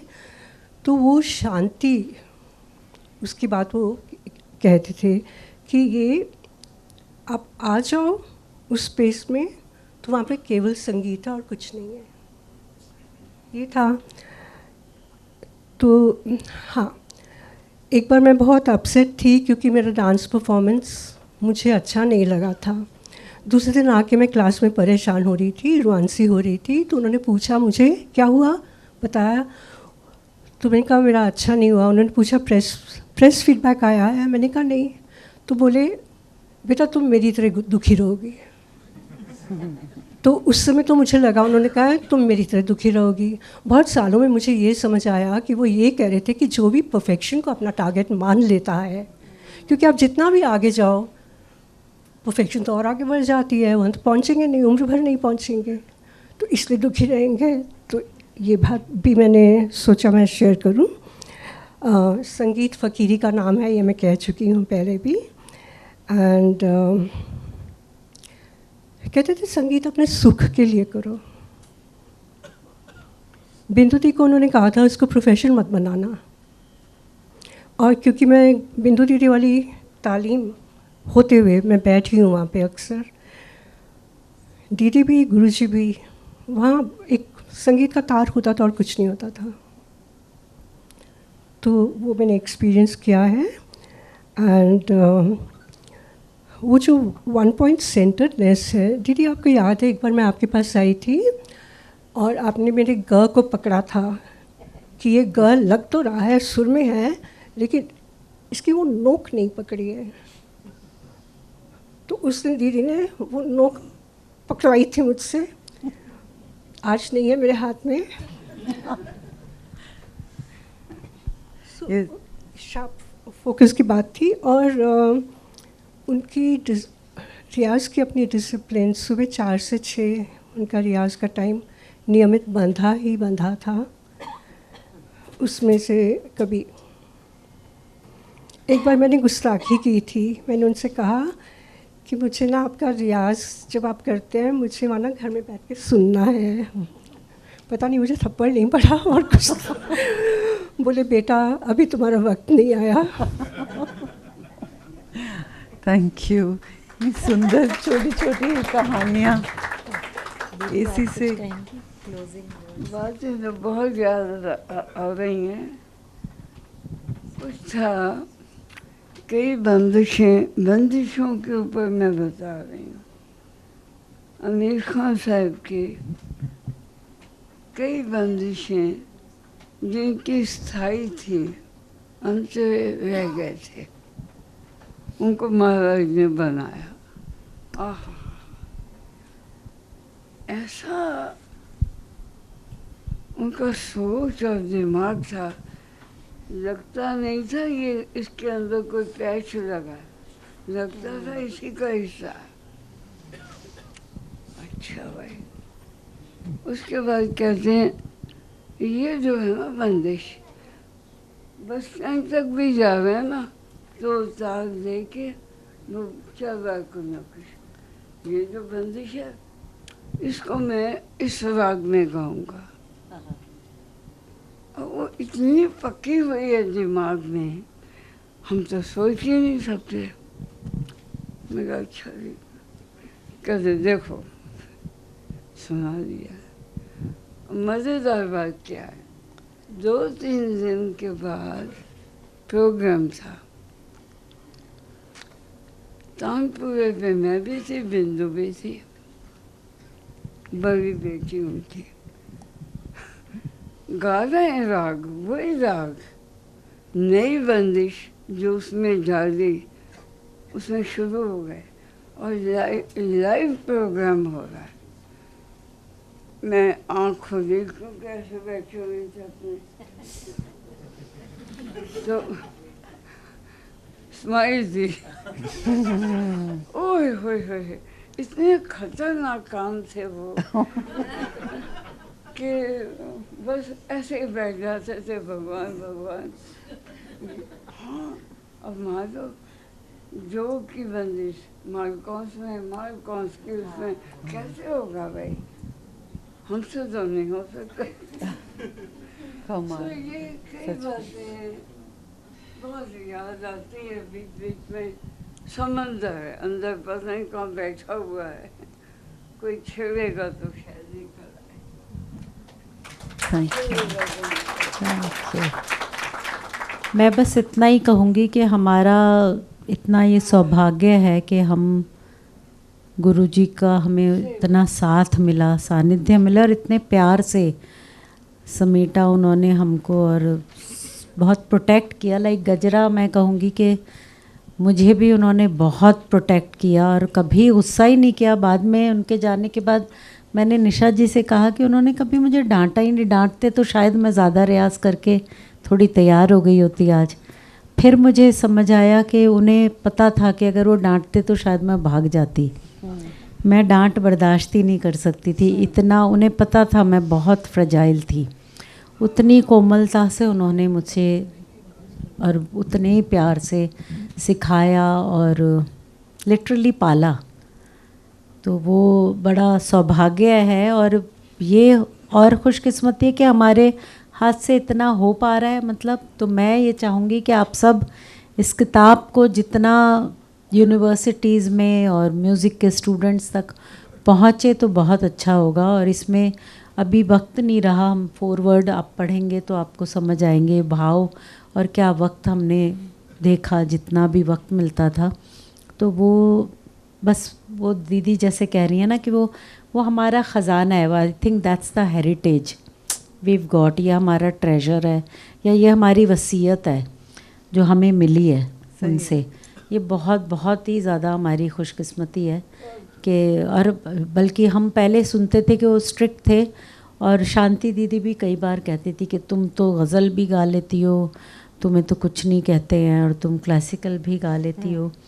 तो वो आई थिंक गुरुजी तब तक बहुत उम्र के साथ मेलो भी होते हैं सब लोग, और ओपन भी ज़्यादा हो गए होंगे, और ऑब्वियसली जिनके साथ स्ट्रिक्ट रहना ज़रूरी था वो तब भी रहते थे स्ट्रिक्ट, कि जहाँ पे लगे कि अगर गज़ल गाने से इनका क्लासिकल ख़राब हो रहा है तो बोलते थे या गज़ल गाओ या क्लासिकल गाओ।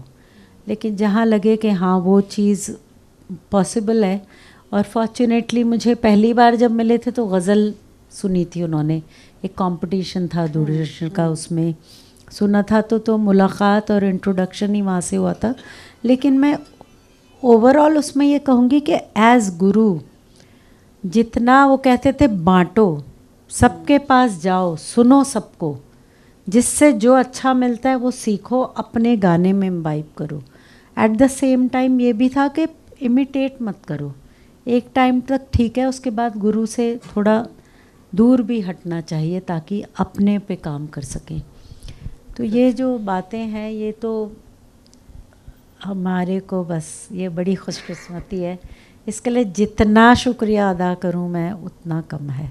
और मैं चाहूँगी आप बस किताबें पढ़ें तो आपको ये किताब ख़ास तौर पे पढ़ें, और इंग्लिश में भी पढ़ें, क्योंकि इंग्लिश में आपको उनकी भाषा मिलेगी, और हिंदी में राकेश जी ने इतना खूबसूरत वो भाव किया। एक्चुअली उन्होंने 4-4, 5-5 बार एक एंट्री को किया, बहुत बार उन्हें लगा ये बड़ी टेक्निकल हो गई, नहीं अब मैं दोबारा करता हूँ। और कुछ थी जहाँ पे इसलिए हिंदी के लफ्ज़ लाए हैं, लेकिन उसका अंग्रेज़ी मतलब हो ही नहीं सकता हिंदी में रूपांतरण, तो उसको ब्रैकेट में हमने अंग्रेज़ी का लफ्ज़ भी रखा है जी।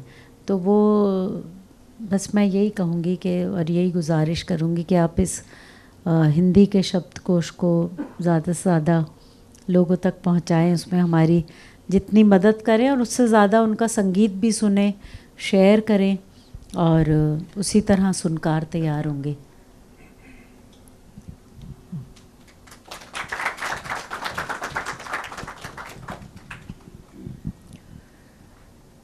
मैं फिर बहुत दुविधा में पड़ गई हूँ, क्योंकि इतनी सुंदर संगीत की बातें हो रही हैं, लेकिन मैं कुछ 2 बहुत छोटे छोटे किस्से सुनाना चाहती हूँ जो संगीत की दुनिया के लिए भी रेलेवेंट हैं, और जो उन्होंने मुझे मेरे साथ शेयर किए या मुझे समझाए, या मेरा कुछ एक एक्सपीरियंस हुआ, और वो लाइफ में भी उतनी ही रेलेवेंट हैं दोनों बातें। ऑलमोस्ट 36+ years ago जब मेरी शादी हुई, everything was what I wanted, जिससे शादी करना चाहती थी, बहुत अच्छा परिवार था, एवरीथिंग वाज परफेक्ट। आदत 22 साल की ये थी कि रोज़ सुबह वो 4 से 6 का जो टाइम था रियाज़ का उनका, हम लोग सो रहे होते थे सब घर पे, और हम उसी आवाज़ से उठते थे। तो वो ऐसी हमारी सबकॉन्शियस माइंड में, पूरी बॉडी में, पूरे सोल में घुस गई थी वो आवाज़।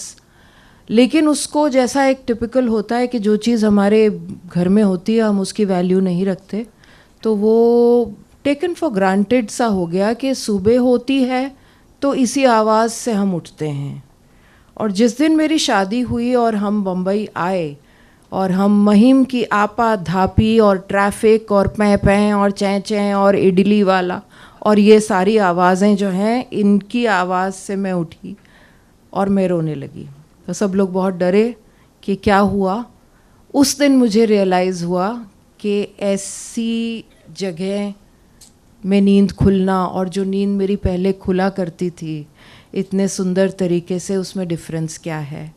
दूसरी एक बात कि बहुत छोटे समय के लिए वो बम्बई आए थे अपना इलाज करवाने, जब बहुत बीमार थे। तो बच्चे मेरे बहुत छोटे थे और मैंने अपनी तरफ से एक बड़ा स्मार्ट मूव किया था कि एक बास्केट थी, एक कारपेट होता था, और उस बास्केट में इनके तमाम खिलौने होते थे। I think all of us are familiar. तो हम वो उंडेल देते थे कि भैया आप हमें 1 घंटा दे दो, कुछ काम करना है, तो जो खिलौने जिससे खेलना है खेलो। और दोनों को वहाँ बिठा दिया। और वो 1 घंटा नहीं मिलता था, क्योंकि वो 30 खिलौने होने के बावजूद नहीं खेलते थे। तो जब पंडित जी घर आए मेरे और उन्होंने ये साइट देखी तो उन्होंने यही कहा मुझसे कि इतने सारे खिलौने एक साथ मत दो। जो खिड़कियाँ और जो दरवाज़ों वाली बात किसने की थी कि हम बहुत सारे जब दरवाज़े खोल देते हैं, कोई हम बाहर बात कर रहे थे ना, ये तो हमें समझ में नहीं आता कि कहाँ जाना है। तो हम हॉरिजॉन्टली सोचते हैं, हम डेप्थ में नहीं सोचते। आप वो ये कह रहे थे कि तुम्हारे बच्चे ये कैसे डिस्कवर करेंगे कि वो एक लाल पीला हरा जो रूबिक्स क्यूब है उसके कितने कॉम्बिनेशंस हैं, वो कैसे उस चीज़ को डिस्कवर करेगा जब 15 और खिलौने, वो तो डिस्ट्रैक्ट होके everything will make him very bored. तो उसको बोर मत करो, उसको डेप्थ सिखाओ। तो I started doing that. First I started doing 10 toys, then I started doing 5 toys, then I started doing 2 toys, and I really saw the difference. That's such a beautiful story. Rakesh ji, in closing कुछ words आप कुछ कहना चाहेंगे सबको अपनी तरफ से? क्योंकि मैं तो बस अभिभूत हूँ इस पल को जी के, और जितने दिन हमने ये ट्रांसलेशन वर्क किया उतने दिन में मुझे बहुत कुछ सीखने को मिला। मैं बचपन से संगीत सुनता रहा हूँ, घर में संगीत होता था, पिताजी गाते थे, सुनता था। बचपन में हमारी भी नींद वैसे ही खुलती थी जैसे गजराज ने कहा, संगीत के रियाज से ही नींद खुलती थी हमारी भी। तब उतनी समझ नहीं थी, लेकिन धीरे धीरे चीज़ों की समझ बढ़ी और मैं भी गाने लगा, अनायास ही गाने लगा था। बंदिशें याद रहती थीं सुन सुन के। पर जब यह कार्य मैंने शुरू किया, और जैसे अभी जितेंद्र पूछ रहे थे कुछ क्वेश्चन, तो मुझे लगता है कि हम सबके जर्नी में, यात्रा में, संगीत यात्रा में या जीवन यात्रा में भी ये क्षण आता है कि कुछ लोग तो बचपन से आपके साथ होते हैं जो आपको बड़ा करते हैं, उनसे हम सब कुछ सीखते हैं, बचपन से एक एक चीज़ सीखते हैं। फिर कुछ वर्षों के बाद उनका साथ धीरे धीरे छूट जाता है, तो उनसे चीज़ें, सीखी हुई चीज़ों के साथ हम आगे बढ़ते हैं। फिर भी ज़रूरत होती है, महसूस होती है हमें कि नहीं, अभी और कुछ साथी मिल जाते तो मेरा काम थोड़ा आसान हो जाता, क्योंकि कुछ चीज़ें अभी भी अनसुलझी हैं। तो उस समय क्योंकि आप चाहते हो, आप ढूंढते हो, तो कोई ना कोई आपके साथ आपको मिलता जाता है रास्ते में, जो आपको चीज़ों को बताता चलता है। ये हर एक के जीवन में होता है, मेरे जीवन में भी हुआ। जब मैं दिल्ली आया और मुझे ऐसे जैसे निशा जी या अन्य लोग मिलते गए मुझे, जिन्होंने मुझे, मेरे लिए रास्ते मुझे दिखलाते सुझाते गए। मैं अपने विवेक से उन रास्तों पे चल रहा था, लेकिन कोई बताने वाला था। तो इसी तरह से संगीत की भी अपनी एक यात्रा है, जीवन की यात्रा है। इस किताब में ये बात आएगी आगे कि म्यूजिकल एंथ्रोपोलॉजी ये एक है, संगीत नृत्यत्व शास्त्र ऐसे करके उसमें एक शब्द आया है। तो संगीत भी एक जीवन की तरह है, और संगीत में जब आप अंदर जाएंगे, गहराई में जाएंगे, उसको आप दिन रात जिएंगे, तो आप जो भी रास्ता ढूंढ रहे हैं, केवल सुन के नहीं, उसको महसूस करके, उसको गहराई से, तब आप उन रास्तों को ढूंढेंगे। और वो चीज़ें जो घराने की बात आ रही है, जो गायकी की बात आ रही है, वो आपको कहीं ना कहीं मिलेगी। जैसे मैं बताता हूँ कि मैं 1989 में मैंने पंडित जी को पहली दफ़ा सुना था, और उस्ताद जी को भी सुना था, उस्ताद आमिर खान साहब, फिर पंडित जी को भी सुना था, अमरनाथ जी को। मुझे बहुत गायकी पसंद आ गई थी। अब मैं तलाश में रहता था। उस समय में हमारे पास बहुत सारे चैनल्स नहीं हुआ करते थे जहाँ पे हम, और कैसेट भी जो थे वो बहुत महंगे आते थे और सबके उस पर मिलते नहीं थे। वो 65 रुपये 70 रुपये का उस समय वैल्यू होता था, और वो केवल EMI का वो आता था, कैसेट आता था। कई एक बार वो टेप रिकॉर्डर में बजाते बजाते उसके बार बार बजाते रहो तो उसके वही फंस जाते थे, फीते फंस जाते थे, तो काफ़ी मुश्किल था वो। लेकिन रेडियो पे लगा के सुनते थे, कब किस समय में कौन से टाइम में प्रोग्राम आ रहा है क्लासिकल म्यूजिक का, तो कोशिश करते थे कि सुनने का। उसमें भी अपने मन चाहे कलाकार का नहीं आता था, लेकिन प्रयास रहता था कि कुछ सुनूं। ऐसे करते करते जब इंदौर घराने की गायकी पसंद आने लगी थी, पर हमने ढूंढना शुरू किया।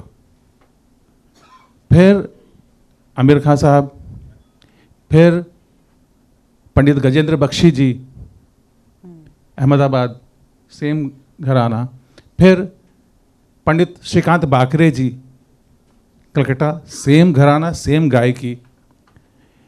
फिर जब दिल्ली आया पंडित बलदेव राज वर्मा जी, सेम घराना, सेम गायकी। विदुषी शांति शर्मा जी। तो ये इसलिए मुझे इनका पता किसी ने बताया नहीं था, पिताजी नहीं बताया था। ये मुझे सुनते सुनते लगने लगा कि ये तो सब एक ही तरह का है, जो मेरे दिल को सुकून पहुंचाती है ये गायकी। सब में समानता थी, पर सब में कुछ डिफरेंस भी था, पर एक समानता तो थी जिससे लगता था कि ये सब कहीं ना कहीं एक ही धारा से, एक ही सूत्र से जुड़े हुए हैं। जबकि उसी समय मैं पंडित भीमसेन जोशी जी को भी सुन रहा था, मैं और भी घराने के कलाकारों को सुन रहा था, पर इनमें एक रूपता थी, एक सूत्र में बंधे हुए लगते थे ये, जिनका नाम मैंने लिया, और मैं उनसे काफ़ी प्रभावित रहा। इसलिए मैंने कोशिश करी कि मैं इनसे जुड़ सकूं किसी तरह से, कहीं से ये सीखने को अवसर मिल जाए ये वाला स्टाइल, पर वो किसी वजह से हो नहीं पाया। पर एक बात जरूर थी, हुआ नहीं, लेकिन मैंने इतना सुना कि ना कहीं वो मेरे, जब मैं गाने बैठता था तो वो चीज़ें मेरे जहन में ऑटोमेटिक आती थी। मैंने वो, जैसे अभी दीदी बता रही थी कि वो उस तरह से जो संगीत, वो जो सुरों का जो एक मेरुखंड, जिसका बहुत अभ्यास करके दीदी लोगों ने गाना सीखा था, उस तरह से मेरुखंड मैंने शुरू से नहीं किया। मैंने अलंकार किए थे, पलटे किए थे, पर मेरुखंड नहीं किया था मैंने, मतलब वो सोच के नहीं किया था। उसमें कुछ मेरुखंड हो गए होंगे तो अनायास ही था, पर मेरे अंदर अभिलाषा थी, इच्छा थी, इसलिए इन सारे लोगों को बहुत सुना और आज तक सुनता हूँ। और इस दौरान मुझे ये किताब मिली। अब मैं जब इस किताब का ट्रांसलेशन कर रहा था तो मुझे बहुत कुछ ऐसी चीज़ें मिली जो मुझे लगा कि ये सीखना अभी मेरे लिए बाकी है, और इसको मैं करूँगा और अभ्यास में लाऊंगा इन चीज़ों को। तो आप रास्ते में चलो तो सही, आपको रास्ता बताने वाले मिल जाते हैं। बहुत खूब, बहुत खूब। और मुझे लगता है यही कारण है कि ये किताब आपके हाथ पहुंची, जो ये आपकी जो साधना चल रही थी वो इस अंजाम तक, या आप इस ट्रांसलेशन को आपने जो किया वो हम सब के लिए। आप आई एम सॉरी, मैं रुक नहीं पा रही हूँ। वो क्या हुआ, जब मैं गुरुजी के पास पहुँची तो मैं बड़ी बारीक आवाज़ में बात करती थी, गाती थी। उन्होंने कहा, लता मंगेशकर जी जब गाती हैं उन पे बहुत अच्छा लगता है, तुम गाती हो तो आवाज़ को गहरा उतारो। तो उन्होंने कहा, हर एक सुर में, माफ़ी चाहती हूँ मैं, हर सुर में हाँ मिलाओ। तो मैंने बहुत कोशिश की और मैंने हाँ मिलाया। थोड़े दिन हो गए, मुझे बोले गाओ, डराओ नहीं। So I think with that we can close this panel. मैं अशोक जी आपको मैं बहुत बहुत शुक्रिया इस किताब के लिए, और मैं धन्यवाद ज्ञापन के लिए।